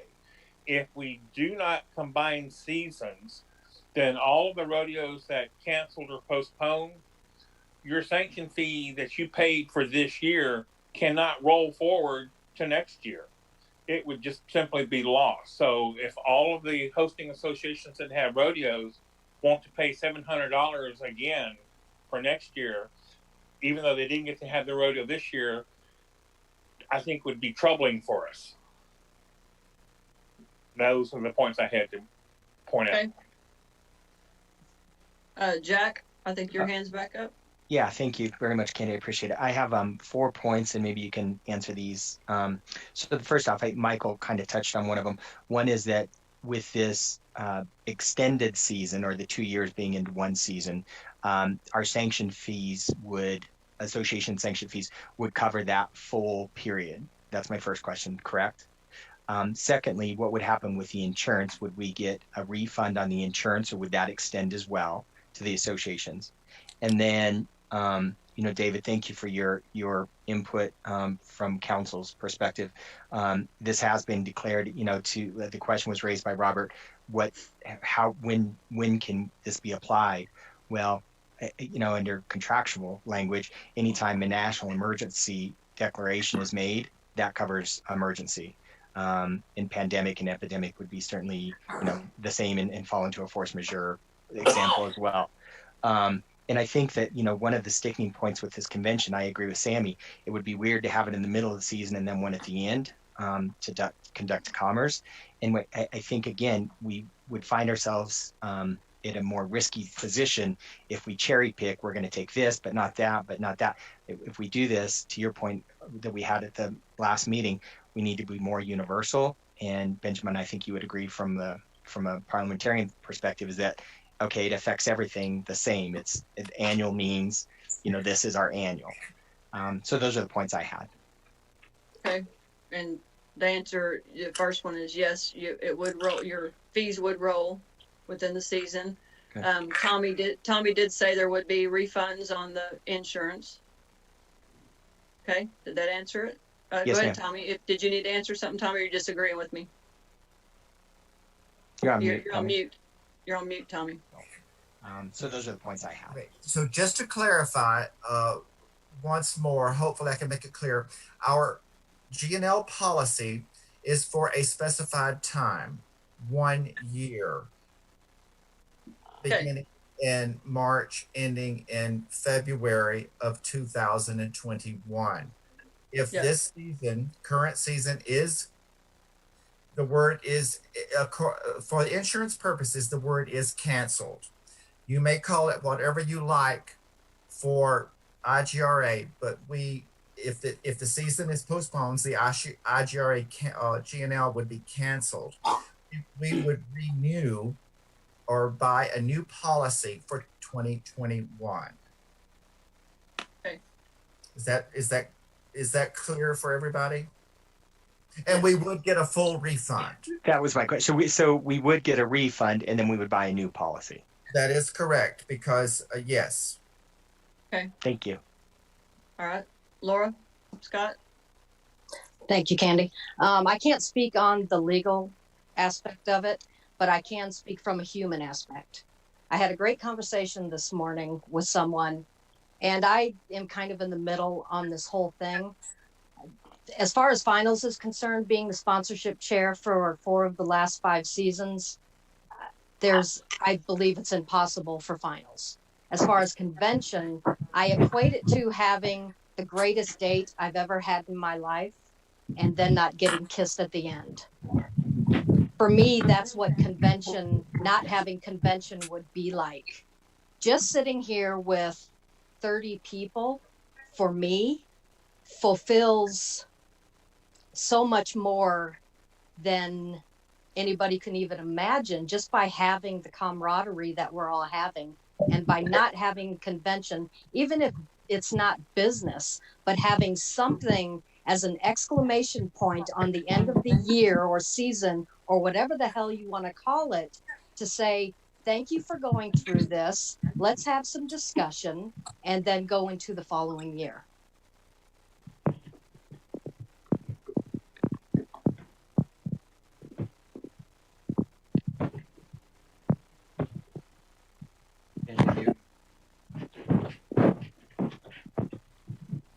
Puglisi? Can you hear me? Hello? Yes. Yeah. Yes, Okay. we can hear you.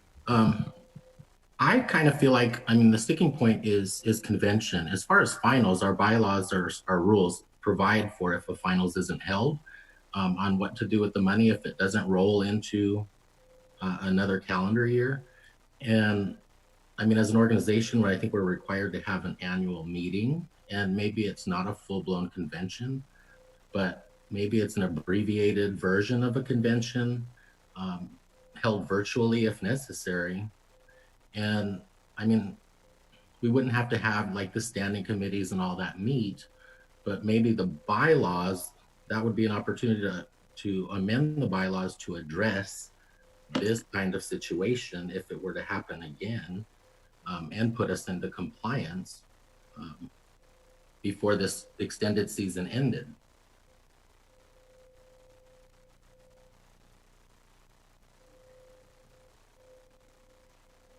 Unmute, Candy.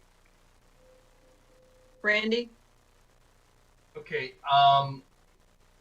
just to go back to what I said earlier, we don't have a problem with combining the rodeo season, but in my eyes, convention is not part of rodeo season. It is IGRA doing business annually. TGRA has no problem combining the rodeo season, rolling the sanction fees forward, doing that idea right there. We do have a problem with canceling convention because that is not part of the rodeo season. That is IGRA business. One of the ideas that did come out of our meeting, and I'm just going to throw this out there. There's a lot of talk about wanting to hold a rodeo for finals. I know that arena at Scottsdale is expensive, but just to throw this out, IGRA hosted a rodeo at the Gay Games. Instead of a finals rodeo for 2020, have IGRA throw a rodeo together. You've already talked about doing finals in the Arizona area. Contact Corona Ranch, see if they would be willing, to put a rodeo on there and have it count just like the Gay Games did towards the 2021 finals. That would give us a point of, if things are opened up, we could do this. We could have a rodeo, get the camaraderie together, and tie it together possibly with Thursday and Friday being convention business, Saturday, Sunday being a rodeo. Just a thought. Okay, thank you. David Lawson?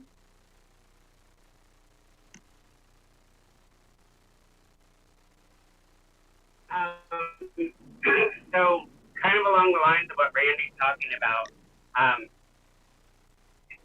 just to put it out there again, I will be one of the people that do not have any money in, for sure. So I get it, and I understand the sponsorship part of it and all of that. I get it. A lot of our associations already have some money going on that's not being used, and I just do feel like at some point we're going to want or need each other. And I'm going to go ahead and say what, is probably not the most gentle thing to hear, but what's going to happen to IGRA? We've already had people say we're dying. IGRA is going away. We're dying. We're dying. We're dying. Well, if we go dormant, aren't we risking that death? Like, oh, I decided that I like to sit at home and do home improvements, and I decided that I like to go camping, and I don't need to spend my time going to IGRA stuff anymore. And that's a little bit of a concern that I have, so I just would like us to consider, we've got to be together at some point so that we still are valid and viable.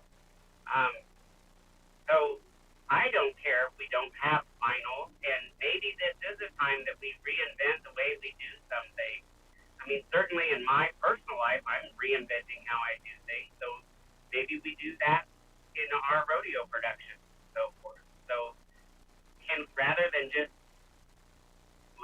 around and waiting for it to all be over. Can we figure something out to make it work? David Hartwell? I'm not trying to discount what David Lawson and Randy have said. They make some good points. However, Jack brought up a very good point, which legally it's not a good idea, I don't think, to cherry pick and say, okay, we're going to have a convention, but we're not going to do this, we're not going to do that. It's cleaner legally if we're going to suspend something, we suspend everything for the season or roll the seasons into 2 years.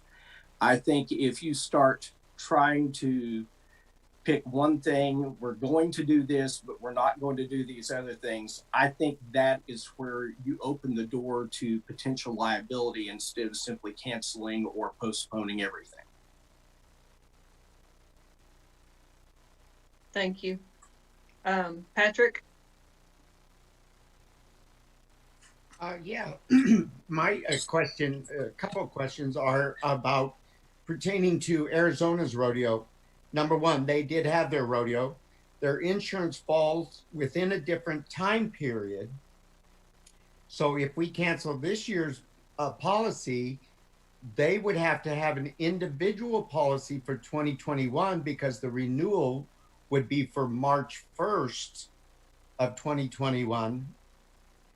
Also, Arizona paid their fees to have their rodeo, and now they will have to pay again, even though they're the only if indeed that it does occur that we cancel, they will have to pay again their fees to put on a rodeo. And I hardly think that is fair for Arizona. It's not mandatory, Patrick. They have the choice. So whenever you combine, you have the choice of having your rodeo or having both years. You don't have to. So it would be their choice to have a second rodeo. It's not mandatory. It's a choice. And on all those lines, too, it'd be the same as when TGRA used to host 2 rodeos a year. We paid 2 sanction fees. We hosted 2 rodeos. Both the points for those went to the finals of that year. Thank you, Randy. Mark and Nikki? Question for you. In the bylaws, it states that if we do have a convention, that our royalty team has to be stepped down. This is kind of one that it's kind of a new, strange little area. Does that go in effect if we have a convention? Does our royalty team have to step down? And then the next question, I'd probably be for David. David, what is the liability issue for IGRA if a group has a rodeo and somebody happens to get coronavirus from the rodeo?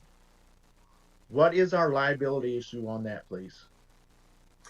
It's certainly quite possible that if it's an IGRA sanctioned rodeo, IGRA could be brought in on the lawsuit along with the association, and would be. In the law, sadly, there's a saying, if you're going to sue them all.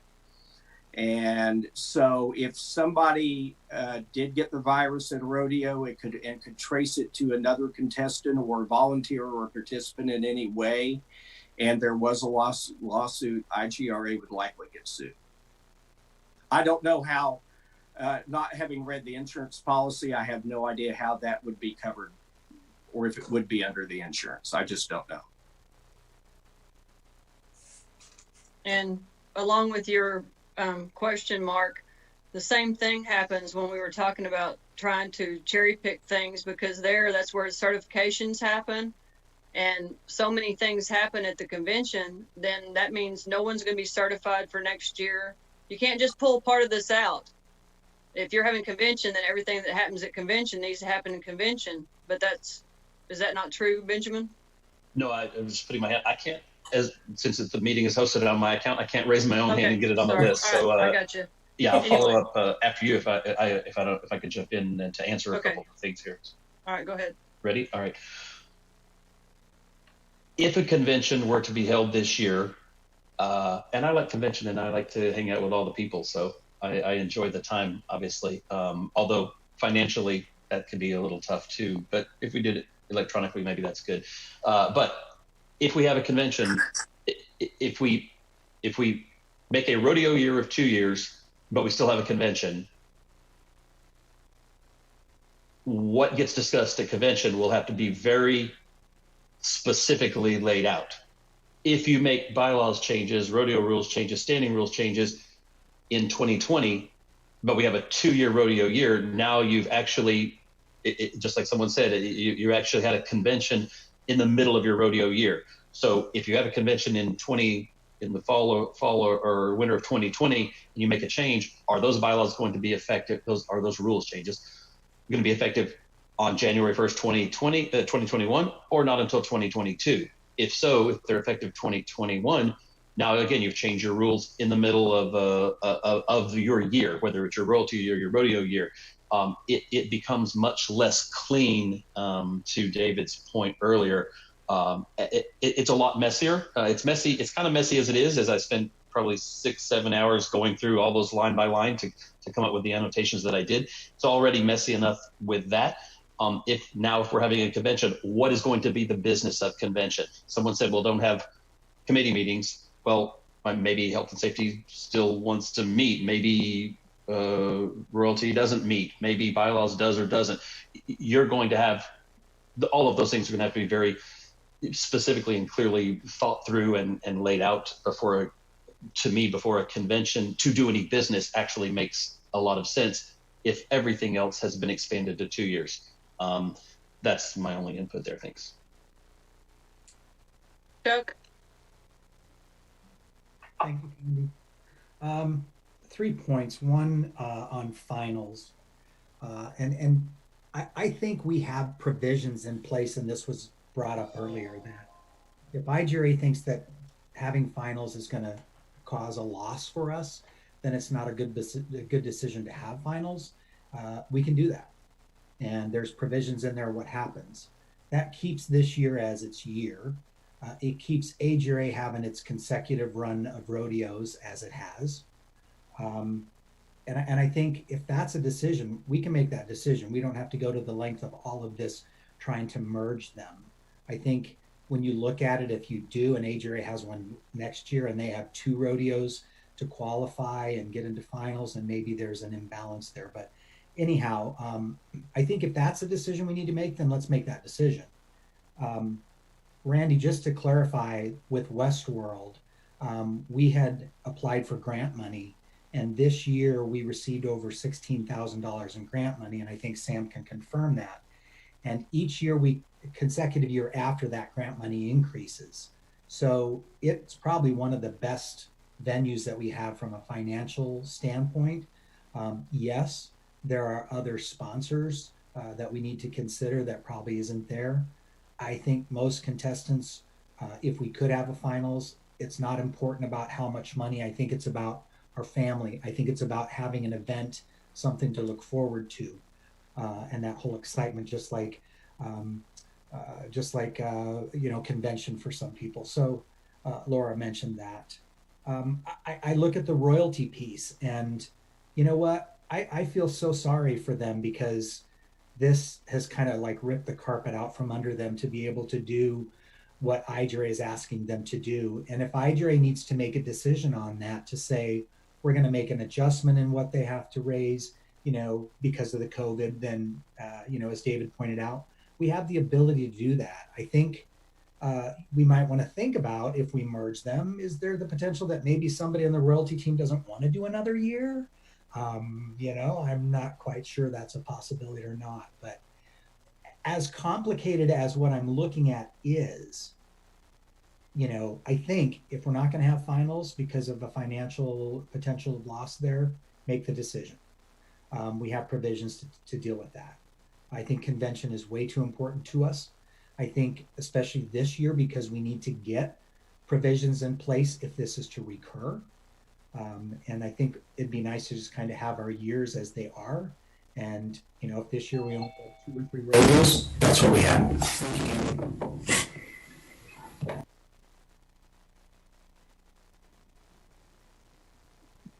Sam? I'll address some of the stuff that Chuck asked on finals.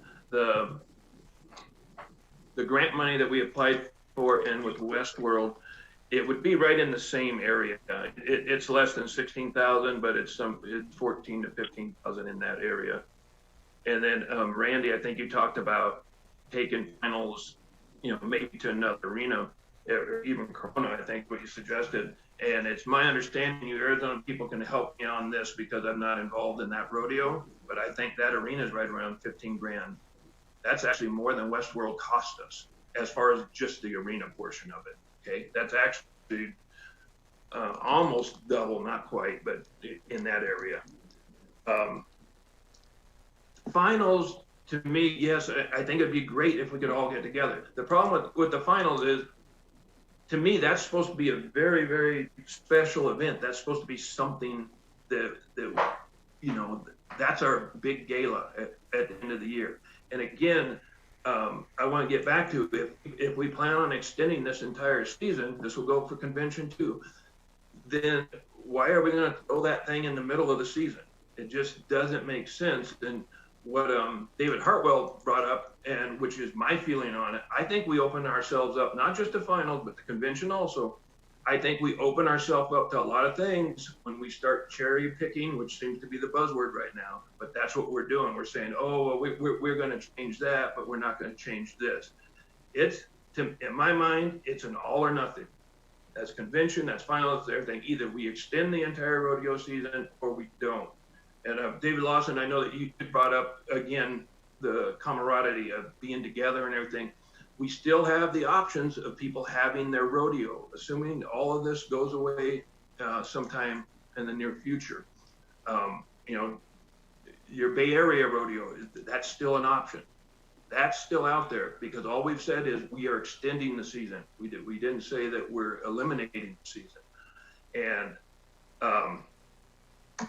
the other thing, you know, at convention, Red River was last year I'm talking about. Red River was voted in as being the host to it. I would like to rescind Red River's offer to do that for the 220 season because I'm viewing it as 221. We would do it in 221, but not 220.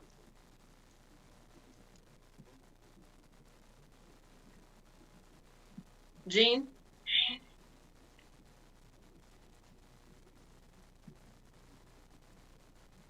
Hello, can you hear me okay? Hello? Yes. Okay, I wanted to make sure I was unmuted. I've not done this before. You know, I hear what everybody says, and I understand how people feel, but it took me a long time to figure out that that my duty on the board of directors for IGRA is to do what's in the best interest of IGRA. And sometimes that may not be in the best interest of my association, just because of the demographics or the location or any of those reasons. It might not be that way. I really believe that in this situation, we have to think more down those lines. And I really do believe that the question of what we do at this meeting comes down to money and spending money or not spending money, because everything that we've talking about either having or not having has been something that IGRA would have to spend money to make happen, whether it be finals, whether it be convention, whatever the case may be, we would have to spend money to make that happen. And I think we have to look at that from the perspective of, can we really afford that? We've had no fundraising the Royal team has raised funds up till the COVID virus, but nothing to the extent that they normally do. I guess, I was talking with someone this morning, and it kind of goes along the lines of people saying, we really need to get together, and and like David Lawson said, and I agree to a certain degree, that if we just go dormant and sit there and do nothing, we do run a risk of going away more. But I don't think we should sit dormant and do nothing. I think IGRA, and as a board of IGRA, should not be silent, should be getting to the associations that might be at risk and might be struggling, and find out how we can help them stay alive, so that come February, when we're able to keep going, that they're in a position to keep going. As far as I'm concerned, that's where whatever money IGRA has should be spent, in doing that, in taking care of our people in IGRA, our associations at IGRA. To spend a trainload of money or whatever it would cost to put on a convention, to me, doesn't make sense. That doesn't make to me, that's not the right place. And I wholeheartedly agree with the concept that if we do pick what parts of our bylaws we say we have to do because it says so in the bylaws, I do believe that we would leave. I'm not a lawyer either, but logically, that would leave someone a step hold to say, well, that really wasn't in the best interest, because look, over here, you did these things, and that's saying one bylaw is more important than another bylaw, and that's certainly not the case. If you wanted to do that, right now we're in violation of our bylaws, because Michael Lynch couldn't hear or speak, and he is a director.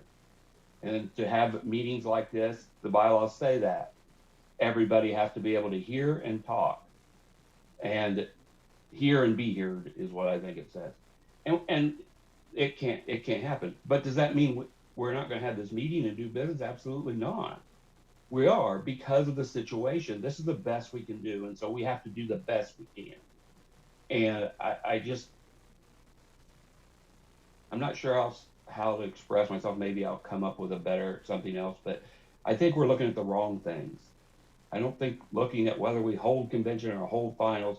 I think we need to look at what's going to be the best to keep IGRA afloat, not whether it's Phoenix keeping their long run of rodeos going or whatever the case may be. I don't think that has anything to do with this. That's just my opinion. So thank you. Brian? Thanks, Candy. Kind of sad for me that this has slipped into a legal discussion. What I'm hearing, as opposed to a mission discussion, what I'm hearing is that we're going to be sued if we have convention. We're going to be sued if we don't have convention.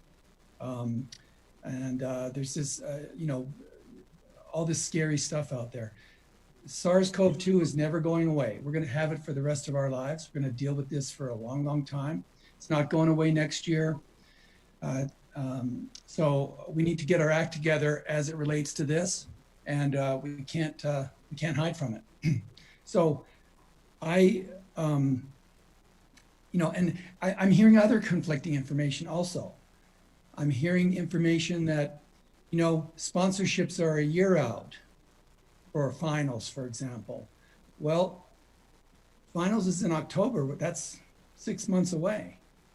So did they pull those sponsorships? Did they commit to those sponsorships and they pulled out of them? Or did we?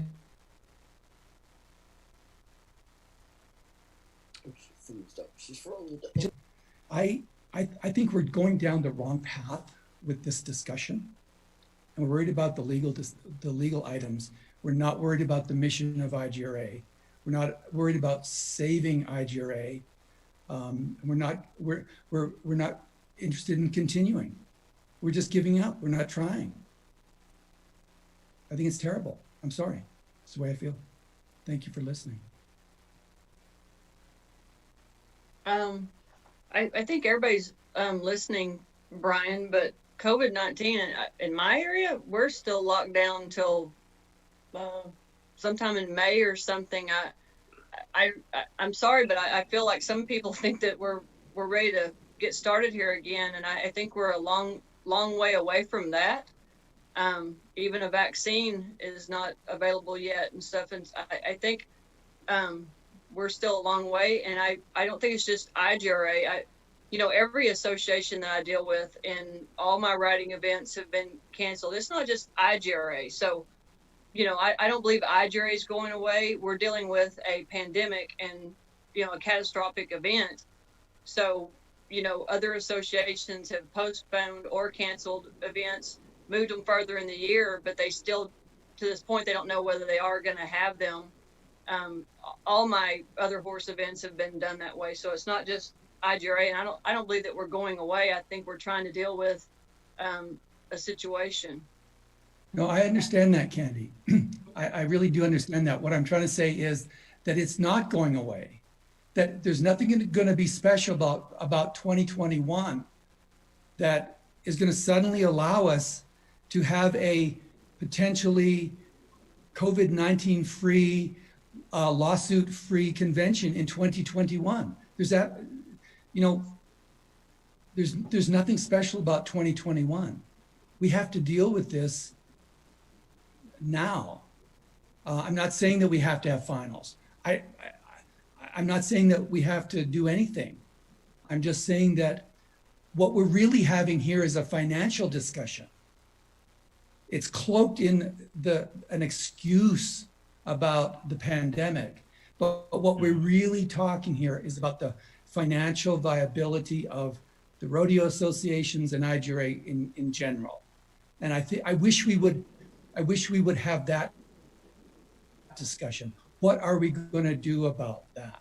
Because COVID-19 is not going away. So. Okay. Tim? You said Tim, right? Yes, I did. Tim. Okay. So a couple things. I think it's what I'm hearing on the most part of the conversation is everything is talking about combining rodeo season, and that including the rodeo, all individual association rodeos, and convention. However, IGRA Finals Rodeo is an event, and I think they need to be separated. That's one event that I think that this board, this body of the association, has the authority to say, yes, we will have it, or no, we won't, whether it be financial, because I don't think it's separate in the bylaws about the IGRA Finals Rodeo. It's in rules, right? Stating rules, and I could be wrong. And number two, the convention is just like a shareholders meeting of a corporation, and that is the running of our business. So it doesn't say on convention how we have the convention. So as Pork Chop said earlier, a virtual one. And I do think that going back to the rodeo side first, let me go back to that real quick. So if you combine the rodeo season, your rodeo rules are kind of put to the side because you need that consistent for the 2020 and the 2021 rodeos. So we've already had Phoenix. So rodeo rules really shouldn't be necessarily an up for discussion topic at convention this year. So that would help. I'm just trying to give y'all an idea. That's what I'm thinking. And then on the flip side, convention, I think to cover us, because I do, as Brian and some other people are talking about, the legalities here that we don't know the answers to cover us with the best intentions would be to then come back and say, hey, we're going to push the executive officers elections out 1 year. We're going to push royalty contest out a year. We're going to certify officials through 2021 or recertify or keep them certified, not really even recertify or change that program. Let that four make those decisions. And then I think we would be covered if there were some, because in our best intention as an organization as whole, we attempted to do what we thought was best under the circumstances of this. And the rodeo is an event. Royalty contest is an event. It's no different than if iJury had a fundraiser that was going on right now and y'all as a board just canceled that, then that's an event. That is something that you can do and you have the option to move around. I don't know that the bylaws side is the legality side of the running of the business, and the road event and events are left up to you all to move and protect, I guess you could say, the investment of the association. Because I know that I'm on that black shirt team, and we really have not had, just so you all know, we have not really had an opportunity to meet and move forward for this year's finals rodeo. But again, David Lawson, some other people said, you know, maybe they just produce a rodeo, not an actual finals rodeo. That's just my input. Okay, Jack. Thanks, Candy. I appreciate it. A couple of things, and thanks, Tim. I have a question. Sammy, can you clarify? You said Red River, when you committed to hosting the 2020 convention, that it will now be 2021, correct? Not this year. Correct. Okay. So with that, there is no viable, that I can see, maybe I'm wrong, association, at least out there, that bid now on convention.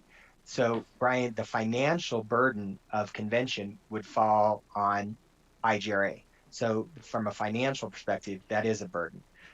From finals production of a rodeo, that burden would fall under IGRA as well. So there you have two financial burdens on IGRA. To Chuck's point about, letting Phoenix continue their rodeo, I take this one very, very passionately because Colorado is the oldest, longest running consecutive rodeo, and I'm not willing, nor is our association willing, to give that up. It is no fault of Colorado's and the CGRA that we were not able and did the right, responsible thing to postpone our rodeo and to the next season. So that's something I'm not willing to forego on representing CGRA. Again, I think we've talked about royalty, we've talked about finals, we've talked about convention. I'm a little baffled because we have an attorney on the line that has given, some perspective that once we start cherry picking, we have issues. It's like any HR or legal issue. And if we're going to do this, why would we not want to protect, to Gene's point, the IGRA, that's our responsibility, and be consistent and consecutive. And Brian, you're right, it's not going away, but hopefully there's a vaccine, hopefully there's something, and hopefully very few, if nobody's on this call, hopefully there will be someday, Brian, I don't know, but hopefully very few people on this call have actually truly been affected by this, and I hope no one further is. I can tell you I'm very closely attached to it. I've had one person pass, and my boss has been in the hospital now for going on 27 days. So this is real.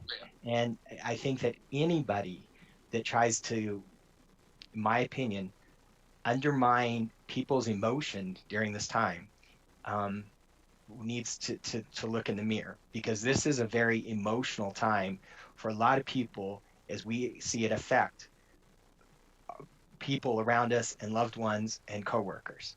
So we have to be responsible as well. And we have pointed out, multiple people have, there would be a tremendous financial burden on IGRA. Our sponsorships are going to be significantly down. And yes, Colorado has already had the sponsors that have committed and pulled out.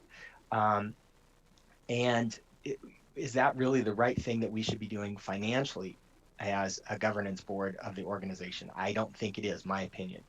We've had, if we go down the legality side, we've had advice and perspective that if we start cherry picking, we're not going to be in the most viable position. So there's two negatives right there. Our job is to think about IGRA as a whole. And I think that it's very, my opinion, again, I think it's very evident what the right thing we should be doing is. And maybe it's just me, but it's a financial burden. It's a potential legality, cumbersome and burden. I'm struggling myself trying to figure out why we're going down. This is my family. This is my 30 plus years of commitment. I want to see everybody. It doesn't mean we can't do all those things, but from a responsibility and financial standpoint, I think it's a clear direction that we've been handed, in my opinion. Thank you for listening. Christy? Candy, did you skip over Michael Norman? I did. Michael Norman's next. I'm sorry. No problem. It's actually for MIPSI, so Okay, so all right, Michael Norman. Well, y'all do look so much alike, it's hard to tell them apart. Going back to what Brian said, I hope everybody on this call, their interest and goal is to do everything possible to save IGRA. I know that's what I'm here for. I know that Arizona is in the process of submitting their rodeo application for next year. And I know that Diamond State is already in the process of submitting their rodeo application for next year. So Arizona and Little Rock have not given up on IGRA. Jack, a question for you. Can you speak ballpark-wise what the cost was to host convention? Because the hosting convention is going to fall on one of our associations and not IGRA. And so it's got to be a viable thing. We've got to do what's in the best interest of IGRA, and the associations have got to do, they can't just, they've got to be responsible in what they take on as well. So, ballpark, I don't have the numbers David would have, nor I could get them to you exact, but roughly around $20,000 in expense. Okay, that's what I was thinking. So, so for us to have convention the way we're used to having it, there's a significant price tag. So I'm not sure how we come up with those funds to have convention as we know it today. So I'll just leave it at that. Christy? Or MIPSI? MIPSI. Okay, can everyone hear me? Yes. Yeah. Okay. So, the thing, I really am siding with Jack in regards to what he said about convention and finals. This year, as we know, it's been really difficult, and we don't have fundraising, we don't have whatever that we need to support these. And when we're saying association, viable associations, well, we have associations that, yes, are viable, but if they're to put on convention or take over an IGRA takes over finals or whatever, then what's going to happen to the next year? Because they're not going to be able to function next year if we're not able to somehow help them. And when I'm saying you've got royalty, their current royalty for their own associations aren't able to get out there and help their own associations on top of the current IGRA, who I'm sure are more than willing to be out there to help. I just feel that we don't have enough to continue with the year. I feel that we have a virus there, yes, just like when AIDS came out and that epidemic came out. I understand that. So let's prepare ourselves this year for next year to deal with COVID and move forward. I just think that we're going to shoot ourselves in the foot. That's all. Okay, Benjamin? Yeah, I can't raise my hand, so I texted Candy to put me on the list after Christy's link there. Let me unraise Christy's hand. Just a couple of thoughts, my personal thoughts on all of the discussion. Brian mentioned about everything or a lot of what we've talked about has been financial, and we're getting away from the mission of IGRA. Certainly the financial and legal discussions are absolutely relevant. This board has a responsibility and the greater association has a responsibility to look at those issues. But how I've looked at this from the beginning has never really been on the financial side. It's been on the side of advocating for the people of this year, whether it's the royalty, whether it's contestants who have one rodeo to go to, maybe two rodeos to go to. There was, I think something was said like, we have a provision to not have finals this year. So it sounds like some people who are saying, well, not everybody's saying this, but some people are saying, well, let's just leave the year like it is. Have a convention, have a finals or not. Invoke the bylaws that say we don't have to have the finals, and just leave it all the same. If you do that, in my opinion, you've cheated at least half a year or more, 3/4 of a year of those individuals. Again, royalty not being able to shine at the rodeos that they've attended, the contestants not being able to hit all the rodeos that they'd like to go to, directors, the officials not being able to have their year. So stretching everything to the 2 years really does give it gives those people a chance to have a full, robust rodeo year that they signed up for, or that they decided to do. And I saw there was a comment over on the chat, I think, that said,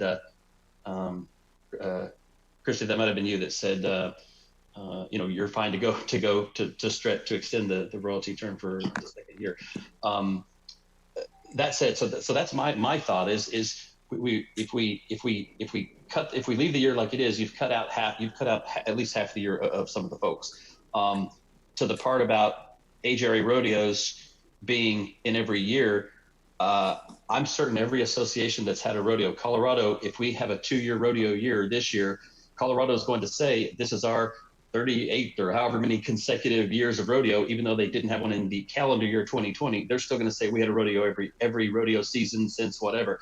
Age areas, if they have one in 2020 and 2021, they're also going to say we've had a rodeo every year. So I think the bragging rights there are going to exist no matter how we kind of approach that. Although if you cut off the 2020 year, everyone loses their bragging rights to have those consecutive rodeos. Other gatherings, as I said, I love convention, but there's other ways to have gatherings. And some of the comments I've seen over here talk about, things that we can do with the royalty. I love Laura's idea of getting people together. Let's have a fun event. If we can have it in person, great. If we can have a nice big screen like this with all of my friends and rodeo colleagues over the years, that's great too. So I think we can do all of that without having to try to force a year, force end this year under troubling circumstances or in a way that's going to cause more problems than I think we can solve by doing this. I think we can keep the camaraderie, and I think we can keep it, but I don't think the convention is the glue that's going to determine whether we have camaraderie and whether we get through this or not. And then by next year, when things have settled down, the virus is still here, but now we've got treatments and immunity and all of the things. 1 year from now, we're in a much better spot, and we basically pick right back up and keep right back on going strong like we're trying to do. Thanks. Okay, it looks like some dropped off. So David Lawson. Okay, so I haven't heard anybody say that they don't want to combine the season. So can we stop debating that somehow by either voting that, hey, yes, we're going to combine the season, and take that part of the question off the table so we can hammer out some of the other stuff? And then if you place it as a vote, I'll second you, because that's what I would like to do too. Okay, so I make a motion that we go ahead and combine the rodeo season 20 and 21. Second. Okay, but whenever Can David make that motion? He's not on the board. Or trust. Oh, yeah, he is. Yeah, he is. David is. Yes, he is. Sorry, yeah. But, Sorry, I was having a brain moment. Brain moment. But okay, but hang on. So then you're gonna talking about the rodeo. I know, but you're gonna piecemeal everything because you don't have any certificate. Here we go again with, if you don't take it as a package, then you've got to go through everything that falls. Just the rodeo, you won't have any officials. You won't have there's so much more than just the rodeo. So Benjamin, okay, go so ahead. I'm gonna go ahead and I'll rescind my motion for now, but I do feel like that's kind of where we are. We're chasing our tails now, going on 2 hours, and I haven't heard anybody care about combining the rodeo year. I have not heard one person say they don't want to carry over. that also being, so that's one point. Now, my next point is, I get a little bit frustrated because we act like we have to do everything the way we've always done it and all of that, and we don't. We, especially in this year, we don't have to have finals. And what I'm hearing from the people I'm supposed to represent is that they want to be together, they want to have a rodeo, whatever. So we don't have to have finals. It's been like when we've been talking about it before, we've had, hey, let's have a rodeo reboot rodeo, or a year-end reboot, or a reunion. Let's call it something else, and just, you know, we can, the various associations can chip in. It doesn't all have to come from IGRA. It doesn't all have to be on one association to produce it. We can put something together to where we can have the camaraderie, maybe have a chance for somebody that needs a rodeo to go toward their certification. Maybe we can have a couple university classes at such things, and check off the boxes that people are saying they want to have a mini convention that only deals with the most important things, and go from there. But we don't talk about any of that. We are either talking about shutting it all down or going all ahead forward. We're not talking about anything new or any new solution. And now I got to put gas in my truck. Okay. Garland?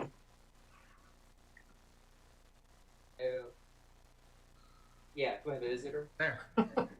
Good morning, good afternoon. I'm basically representing MGRA because King couldn't get on today.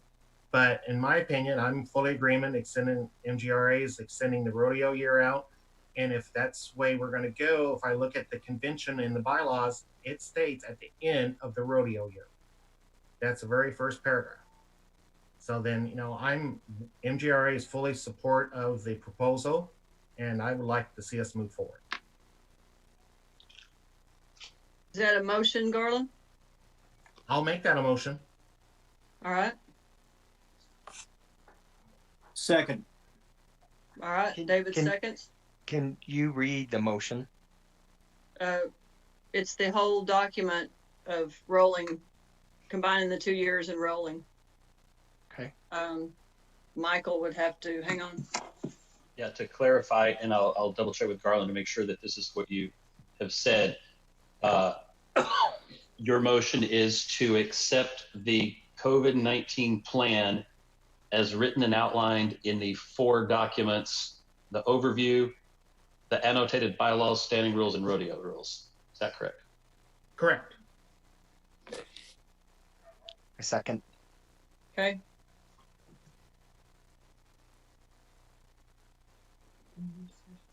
Any more discussion on that right now?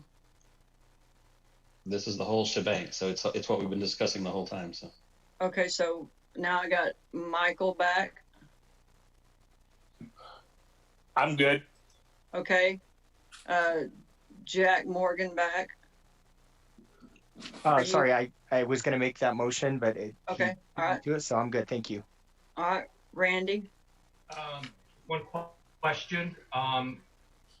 Did MGRA send in some type of notification that Garland would be sitting in place of Ken? Can he legally make that motion if that was not sent in? Not trying to raise trouble. I'm just point of clarification. Ken was having technical difficulties because somehow he didn't get the Zoom meeting. So I do have a record of where Ken tried to connect and could not connect to the call. And I have I think it was email with Ken that I had email with during the meeting. Okay, just questioning.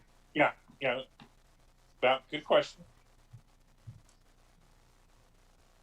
Okay, so then, well, I guess, Jack, are you making the motion and then we need a second? Are we saying that Garland isn't available? That's fine. I'll make the motion to accept as written. Okay. And then Sammy seconds. Okay. Sorry, Garland. Who was that? It's Christy. Real quick. Since I have MIPSI through cell phone, how, if you're doing a hand vote or he can text David or Michael in just a minute. Okay. He can call or text Michael since Michael will be taking the votes. Yeah. Or we could do roll call. Yeah. If So we do roll call. We can get through it. Okay, so so Randy again? Is that you again or is that a while ago? Okay. David Lawson? David, you're on mute if you're talking. Hang on, he's probably on trying the to DNO stuff. I just wanted to. My people had a question of. Tommy had said that it will cancel if we don't do anything this year. But then, what if your chapter does something like just a fundraiser or something? Then they are not covered by DNO, and they'd have to get their own, or what? That's event insurance, isn't it, Tommy? Different? That is correct. Your DNO is still in place. You're only talking about, if you're talking about the rodeo events, that's G&L. Your DNO is still active. Okay, so we paid for DNO in the 20 calendar year, and we'll pay for it again in 21. That is correct. Okay, thank you. Okay. All right. Can I make a motion that we have a roll call? Yes, that we said that earlier, but we'll do that. Okay, so Thank you. Michael? Are you Okay. ready? Yep, I'm ready. Mark Christensen, Aye. Michael Lentz. He's going to text me his vote because of the audio issue. Okay. You can check the chat. He just listed it on the chat. I'll read what he says. Michael Lentz, ASGRA votes yes on acceptance of Okay. COVID-19 plan dated April 18, 2020. Okay. Jack Morgan, Yes. Chuck Browning, No. Wes Givens, Yes. David Hartwell, Yes. David Lawson, No. Anthony Valdez,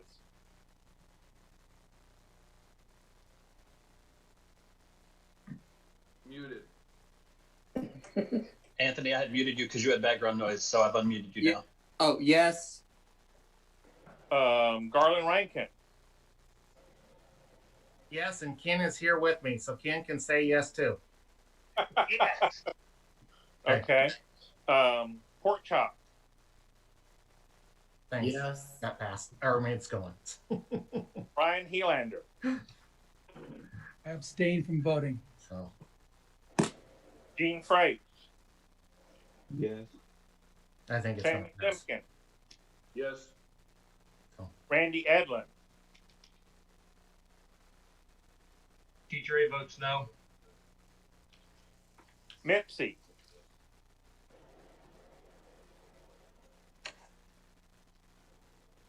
You gonna text Mipsy? I just did. Tell him. Okay, Mipsy texted. What was the Okay. vote? 'Cause it's a roll call vote. Yeah. Yeah, he needs to say something. Go ahead and say something, Mipsy. Yeah. Yeah. Yeah. Okay. David Hill, Yes. and I will say yes. Did I not catch anyone's vote that's present on the call? That's a voting member.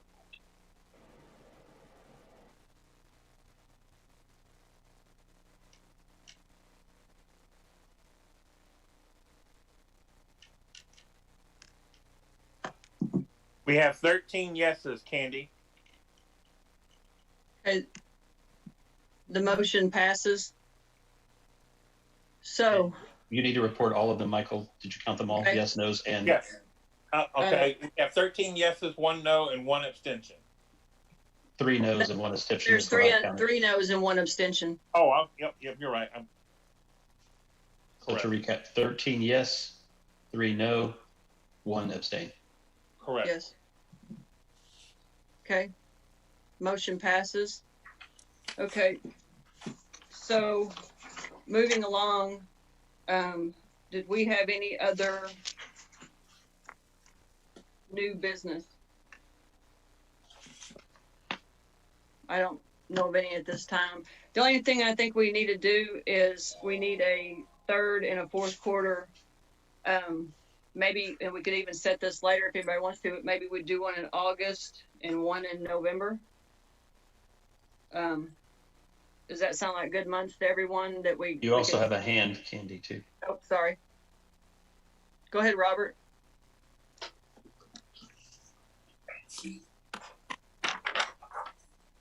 Robert, unmute.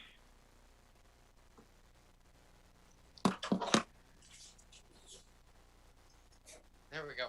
Can you hear me? Yes. Okay.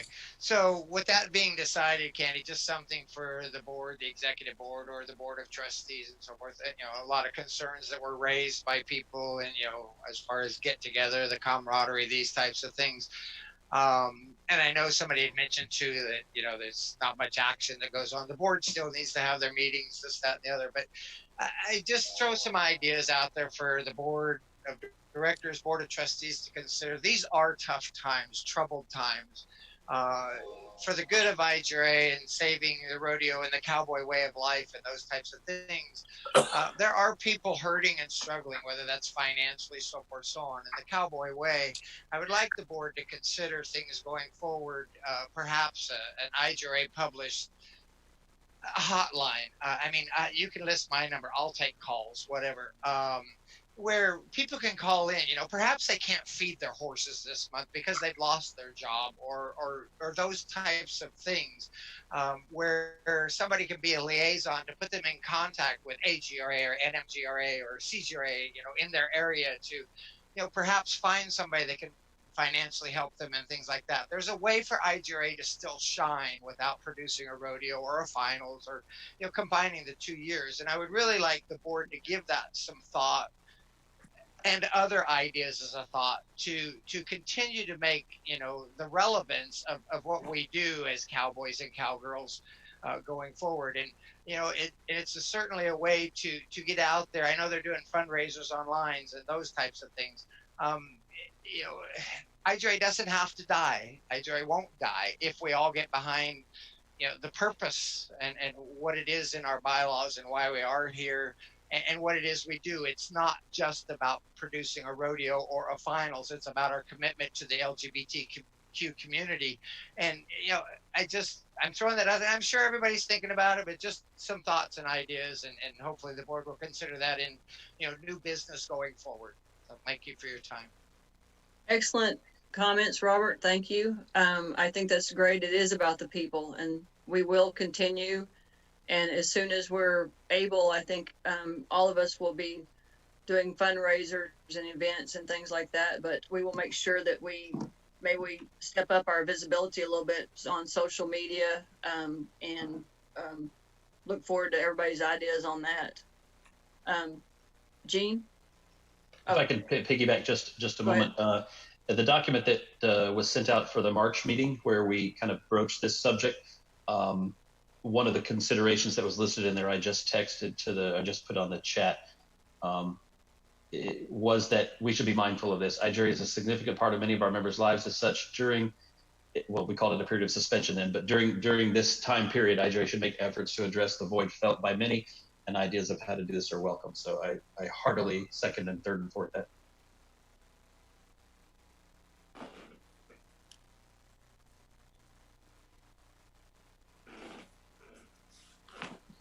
Gene? Okay. Two things. First of all, I absolutely agree with what Robert was saying. It's exactly what I said. I want to make sure, though, that we understand that, IGRA needs to do more than just talk about it. We do need to make sure that people have knowledge of resources that they can actually call, put your money where your mouth is, so to speak. That really wasn't why I raised my hand, but I think you're about to address it, but I want to make sure. The third quarter board of directors meeting was scheduled in Minneapolis during our rodeo, or the weekend of our rodeo. And we do need to know if you're going to have that or not. We did cancel / postpone our rodeo, but that was a topic that came up at our board meeting last week of whether that was still something that we need to keep the room that we have reserved for it, or if we just let it go. Gene, I'll answer that. No, without us having a rodeo, I believe we're going to stay virtual, but we just need to pick, like I suggested, August and November, so that we still have our, board meetings. Unless someone has a different idea, we can set up we can suggest a date now, or we can do mid-month on both on a Saturday, or we can wait a little while and go ahead and set them up. That's up to the rest of the board. But I would say, this one we went ahead and did this one early so we could get this business taken care of. But we could do mid-quarter is August, and mid-quarter and the last quarter is November. So like we usually have our convention, so we could take care of things on those 2 months. Yeah, and that's fine with me. I just needed to find that out. I'll let them know that they're going to do this virtually, and they can release that room. It didn't cost us anything, so it's not a big deal. We just didn't want to release it until I knew for sure. The only thing I would ask, as far as doing it virtually, this platform seemed to work reasonably well. We did have a couple of people who couldn't get on, but I just would request that we make sure that they're going to be able to get on, that we can get all the directors access in some manner. That's all. So. I think we can do that. We can get with Mike and figure it out. Yeah. I mean, this was a last minute. I thought it was a great source. I appreciate. I mean, I'm not criticizing the source. No. I appreciate Benjamin. This was wonderful, and I thank everyone for taking stepping out of your comfort zone and trying something new, and sure made me happy to be able to see everybody's face, since I haven't been able to for months now. Some people with mask and hair, and what happened to your hair, Nikki? Oh, no, yeah, see, yeah, I noticed. Anyway, even Chili had her hair on for a moment, and what, David Heckman, you're out of costume there. Anyway, Laura Scott, I think you were next. Yes, thank you. The only foreseeable problem is that for the 2020 finals, we do have one contract that was signed, and that's the host hotel. I reached out to Edward, who I was dealing with, and I copied you on that. That was when this whole thing very first started, and we didn't know where it was going to go. So you and I could have a conversation. Yes, I was waiting till after this meeting before I reached out to them. And okay, go ahead. Yes, but that was the only one. Yeah. Okay, perfect. Thank you. So you and I can talk Monday. How's that? And we'll call together. How's that? Sounds good. Okay. Can I ask a question on that real fast, Candy? Go ahead. Oh, sorry, I didn't raise my hand. Does that contract have a force majeure clause? Yes, I believe it does. I believe Jack. it does. It does. Thank you. And we're fine. And then talking to Benjamin and several other people, most of these hotels, they're not having a problem with people because the cancellations, because it's happening everywhere. So thank you.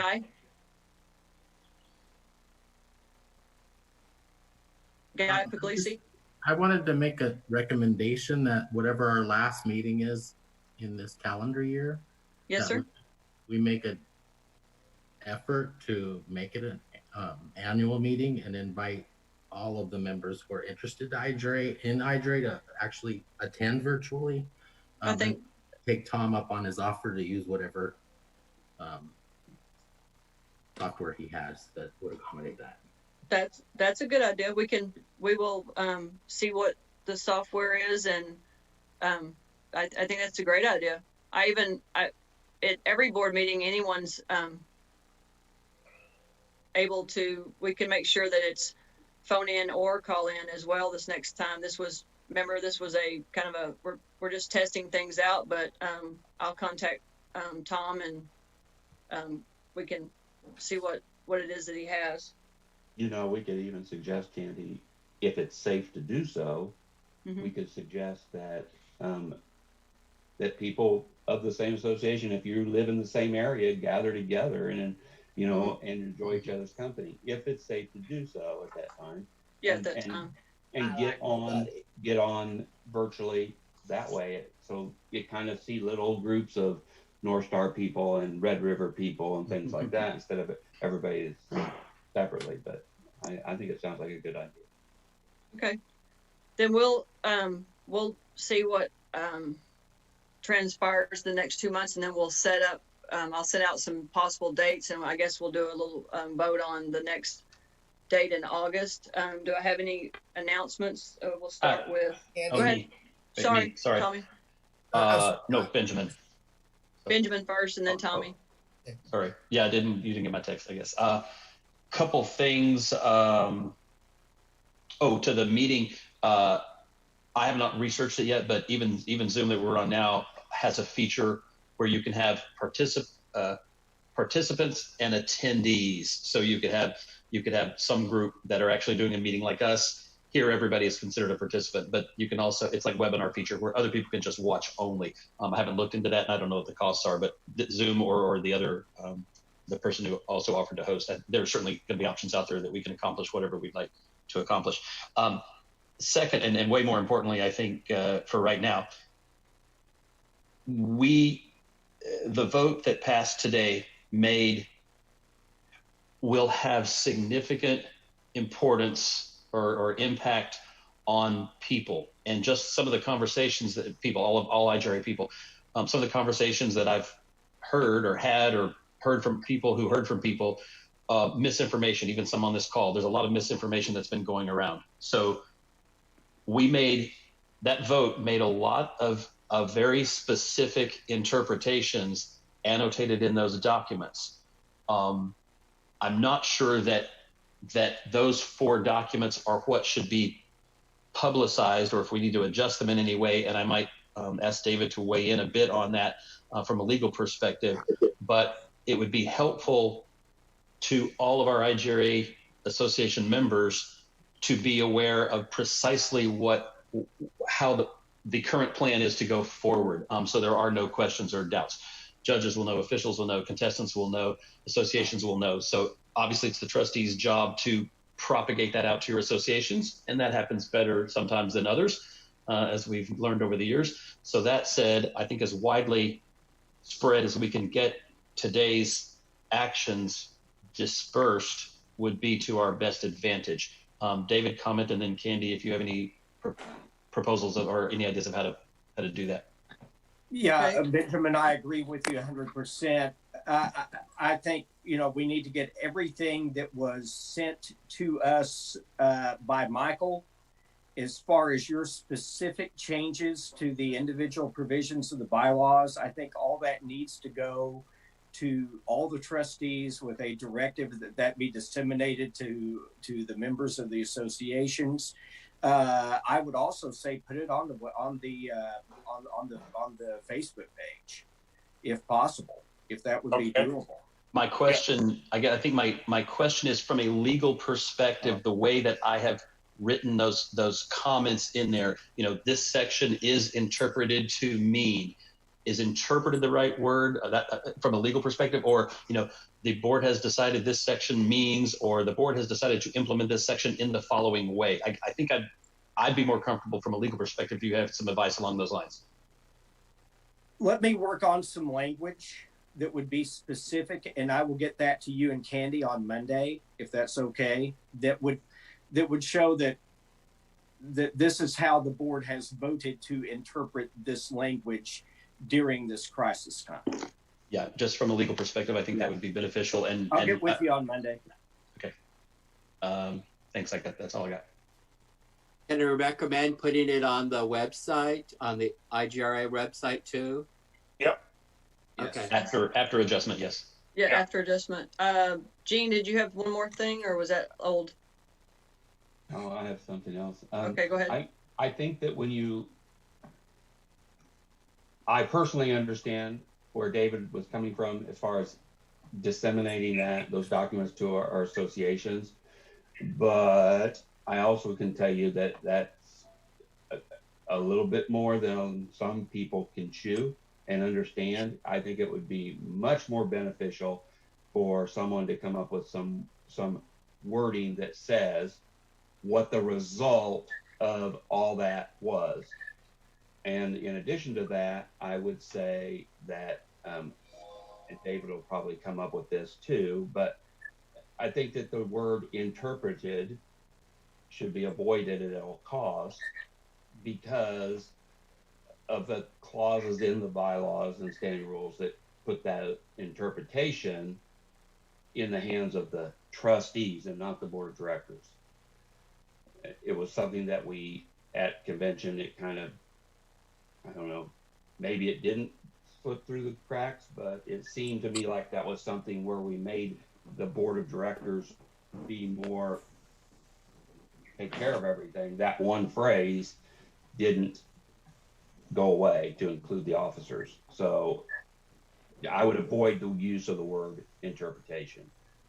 That's just my opinion. But I really don't know how I would present all that to my people who, as we all know, they're not 100% involved in IGRA. Gene, may I ask?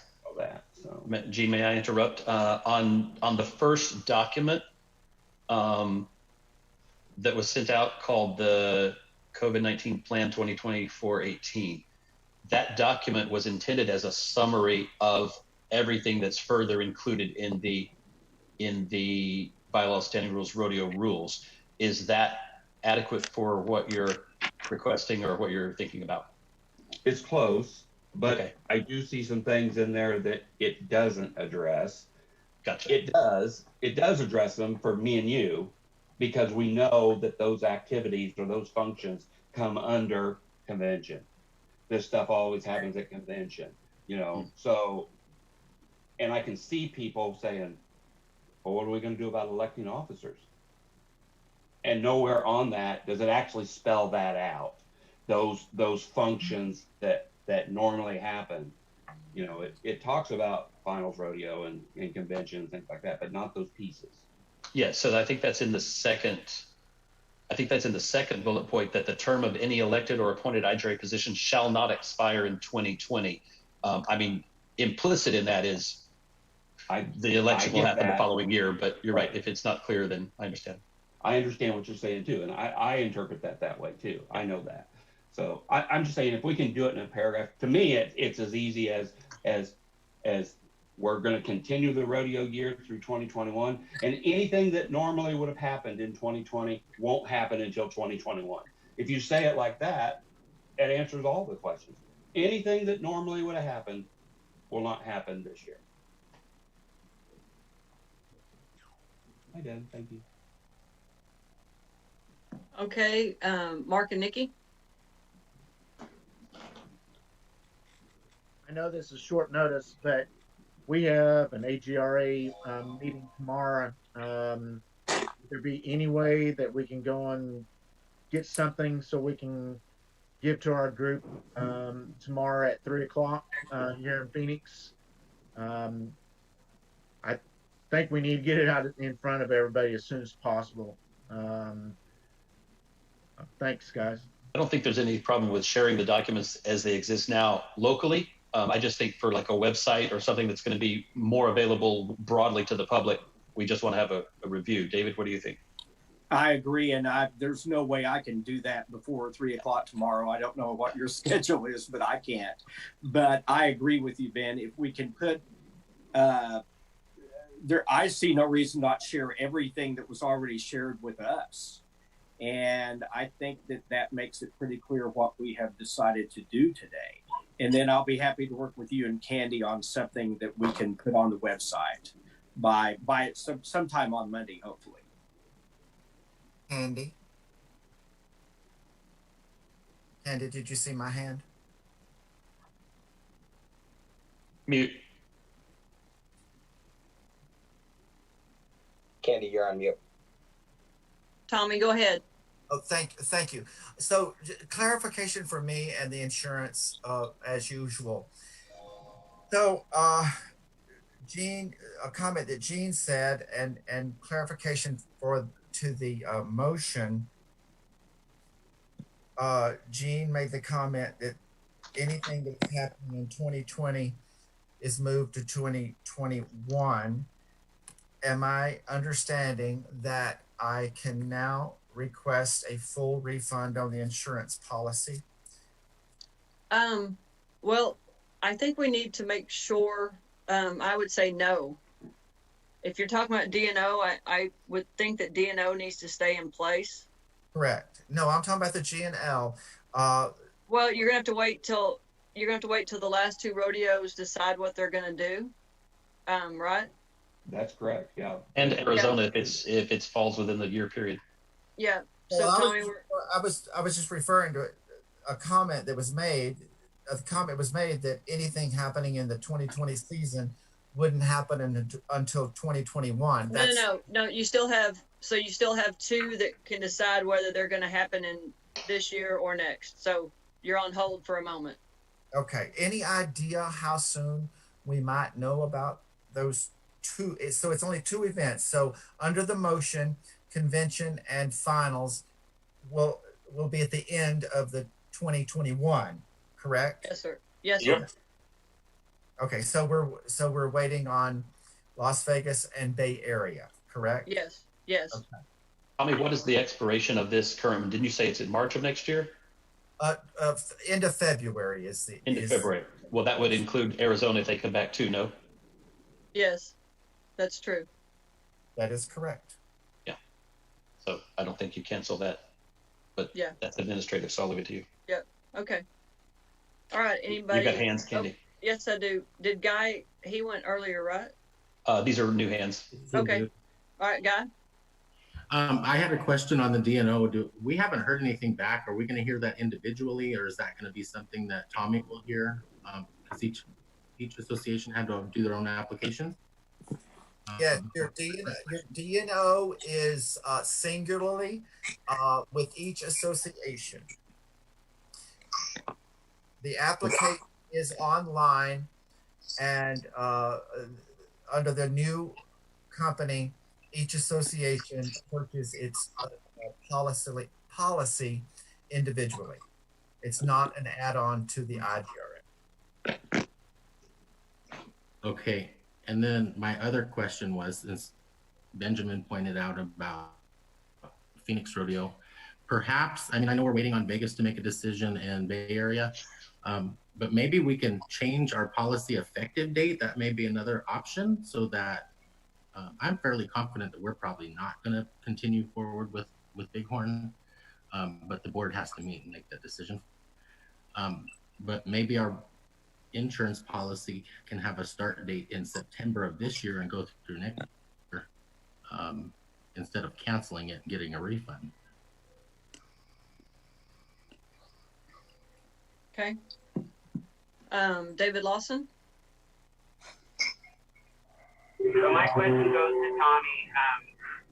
With the event insurance, with all the cancellations of everybody else's rodeos, then that would make our event more expensive to insure, right? Yes. Okay, so and that would be an expense that we would have to absorb. So again, just like I just said, this would have to go towards the board, but I would kind of assume that will be the nail in the coffin that we'll not have a rodeo this year. I can think of that. This board might also consider. We've just talked about trying to support rodeos and trying to keep the fires burning. So this board could perhaps make a decision along those lines in the spirit of supporting rodeos, if that was the only barrier holding back a rodeo that wanted to go and could otherwise do so.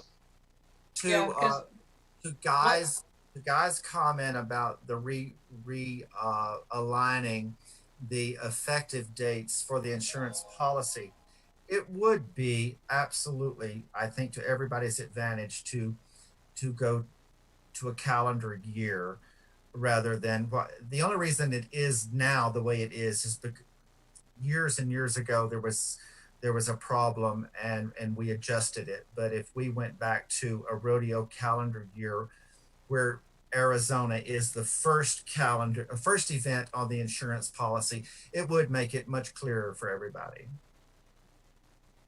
Currently, Arizona is the last event on the calendar. Okay. Can you get the, would you do me a favor and get me the difference on what it would have cost Bay Area and what it would cost Bay Area? Just an estimate kind of? For a single event? Yes. Yes, I can sure do that. On what, if all the rodeos would have happened, how much it would be, and if, with them not happening, how much it would be? Would you let me know? Well, you already have the full calendar event. It's been divvied up by invoice when we bought the policy, so we already know that. Okay, but we won't know. But what we can do is we can get a cost on a single event. Okay.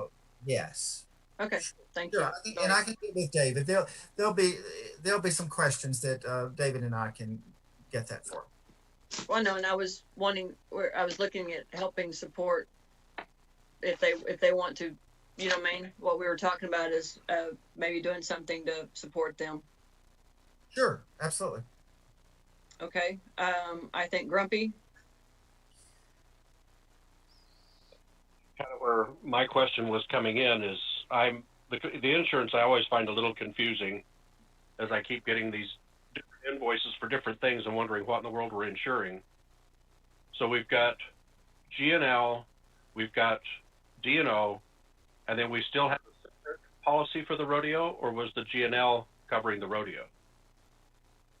The G&L is your rodeo coverage. Okay, so even though that's not going to cost us another payment for our insurance because we've already paid it.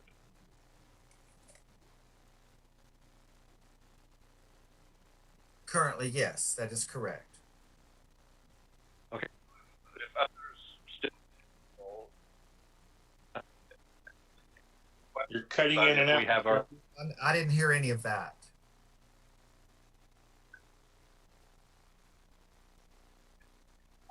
Did we lose him?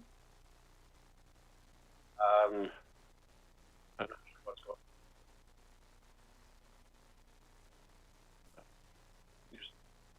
on.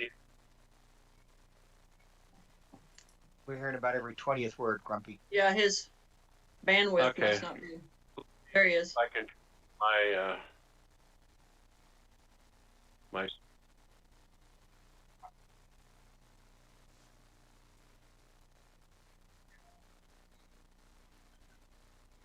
Can't hear you, Grumpy.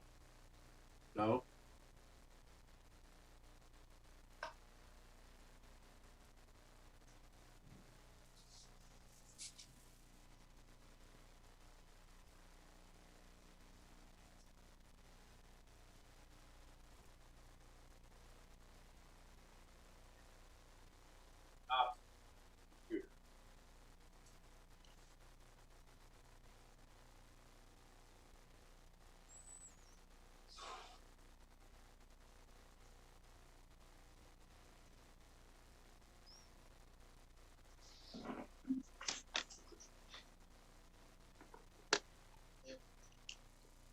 Candy, maybe come back to him and move on. Yep. Okay.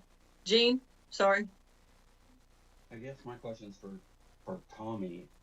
I'm a little confused. I could have sworn that when this all started, when the first postponement cancellation started back when, that you made the comment about the insurance that you had talked to them and we would receive a refund for that rodeo because we'd already paid the insurance. But then as things got worse and it started dropping, I guess the question in general is are you saying that it's an all or nothing refund?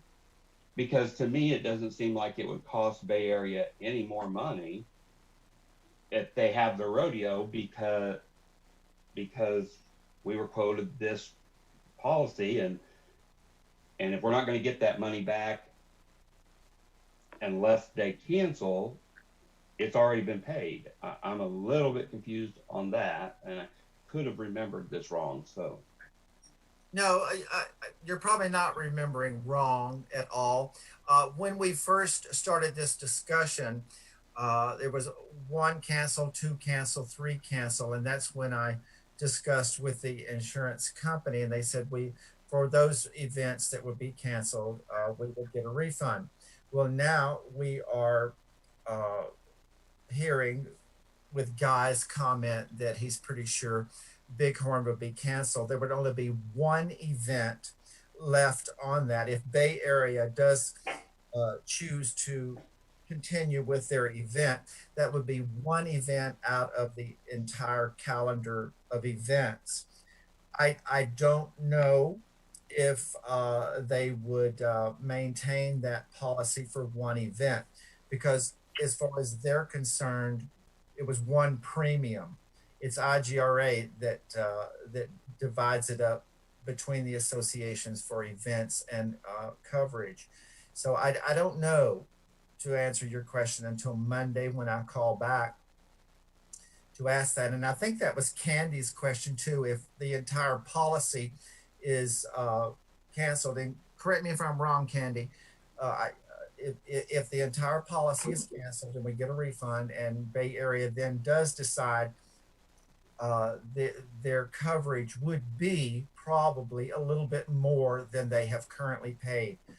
Probably not much, but it might be a little bit more.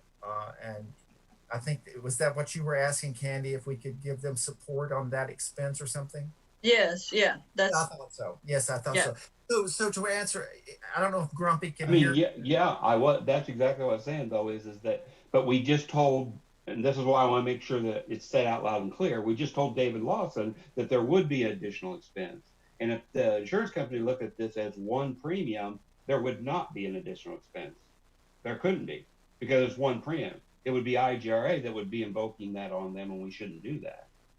That's all I'm saying. I mean, if the insurance company is, if they refund, it's got to be, it sounds like me, like it's got to be the insurance company that's putting that clause in there, that now all of a sudden, because the policy is only going to cover one event, that they're not going to, do it for what's left of the premium that wasn't already refunded.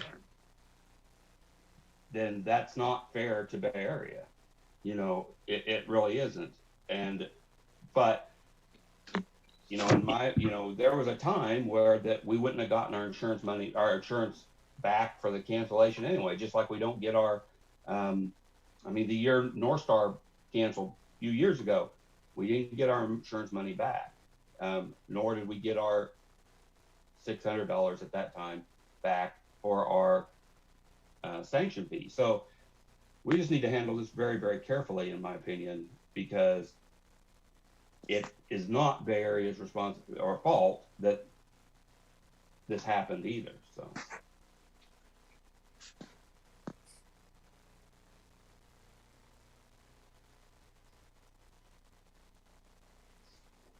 Okay, Jack, I think you have your hand up.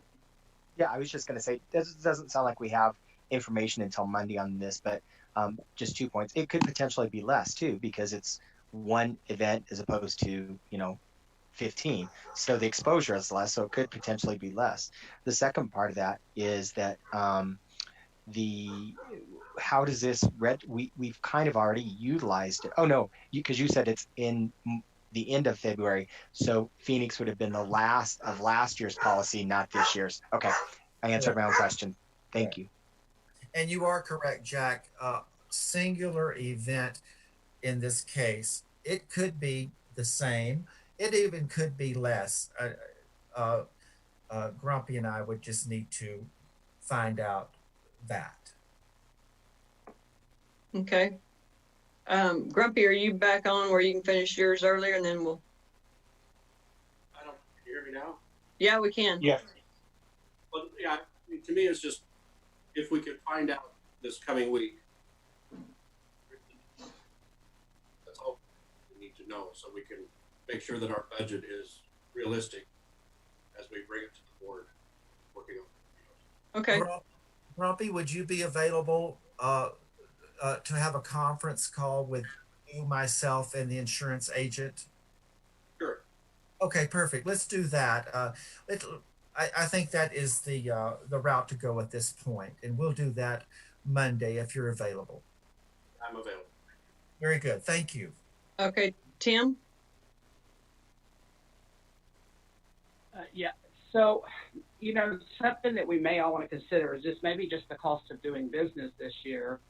And the reason I say that is I do know that in the midst of us with this new insurance company, they were talking about like the previous, which I'm sure Audrey did the same thing, about a 2-year, because she mentioned something about that people can actually sue you up to 2 years. So we may have to actually leave these insurance policies in place, even though we're not actually producing a rodeo. I don't know the answer to that, but that might be something for Tommy to consider, that we may need to do this for those reasons, because we did have one association did have a rodeo. Okay. David Lawson?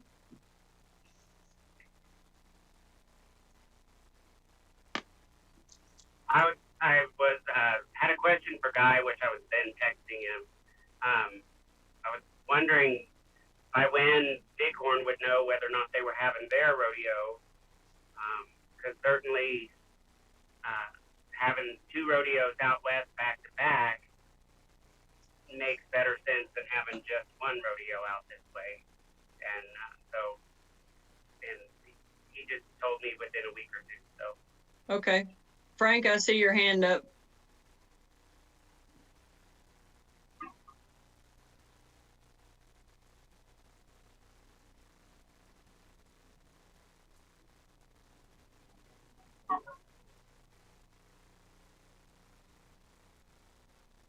Make it postpone for MGRA.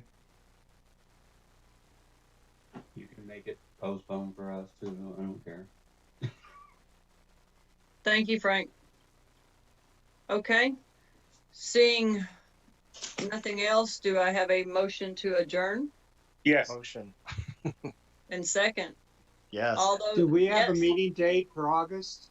Well, I thought we would, how about we let's see what goes on here to see if things, start happening, events and things like that. And maybe then I thought we'd put a couple of dates out there and pick something. Is that all right? Or do y'all want to pick it now?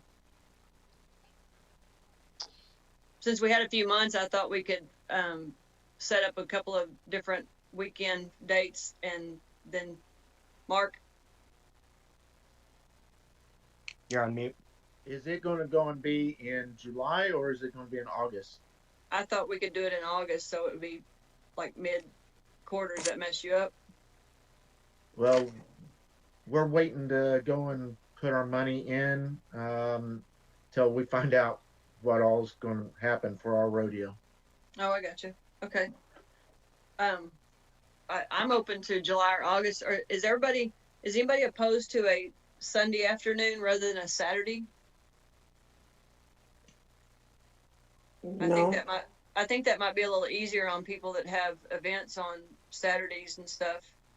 So maybe this next one, is everybody wanting to do July rather than August? Okay. No. All right. No, what? Who said what? I said no. I'm at Frontier Days. Oh, July. you sure are, David. How about July, August 16th? It's a Sunday. Okay, that's fine with me. Is that all right with everybody? Mark, does that mess you up? Is that too late? If it's mid-month, is that soon enough? When do we have to have everything turned in to you guys? Ron and I have talked. It's supposed to be 6 months. So I think we can, if we need to have a meeting just to approve a Phoenix rodeo date, we could do that, couldn't we, Candy? Well, we could do that, but the executive board could even do it since we'd have to do things outside of the board meeting. Yeah, okay. We can do August that. is fine then. Okay. August is fine. All right, August 16th is the next board meeting. Okay, Michael? Yes. What about DSRA's application? Sanction fee. What? You mean Diamond State? DSRA, yes. I haven't got anything in the mail yet. I got it in the mail. I got the check. I deposited the check. Okay. Because I have to send it out to all the boards to look at before we can vote on it. So we can't do anything with it today. We have plenty of time. Yeah. Yeah. Oh, Christy? Yeah. Real quick, do we need to approve the Phoenix Rodeo from February? That is true because we moved it to the board meeting. Yeah. So I just thought of, I texted you but didn't hear you before you adjourned. Okay. So I need a motion to approve the rodeo. Motion to sanction the rodeo. Sanction, that's right. Need a second? Hey, Jack. Okay. Any discussion on that? All those trustees in favor say aye. Aye. Aye. Opposed, say nay. Abstentions? Okay. Rodeo sanctioned. Okay, now we have a vote on all those in favor of adjourning the meeting. Aye. Aye. I don't think there's going to be any opposed. Thank you, everyone, for attending today. I really appreciate everybody's presence. It's really good to see everyone. And please stay safe and healthy and let us know if there's something that you need. Stay safe. All right. Bye, everyone. Bye. Thank you. Thank you, Benjamin. Thanks. You're welcome. Thanks, Frank. Thank you, Benjamin. Thanks. It was fun. Thanks.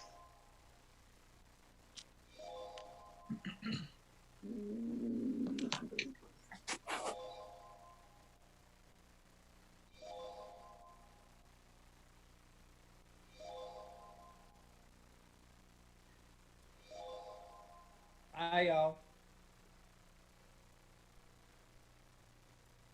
Everyone's faces are getting bigger. How are you, Anthony? Hello, hello. Yeah, how's it been going? I see your posts go by online from time to time. All over the place. Yeah. Bye, y'all. Bye. There it is. All right. See y'all later. Have a blessed day. All right. Bye. You too.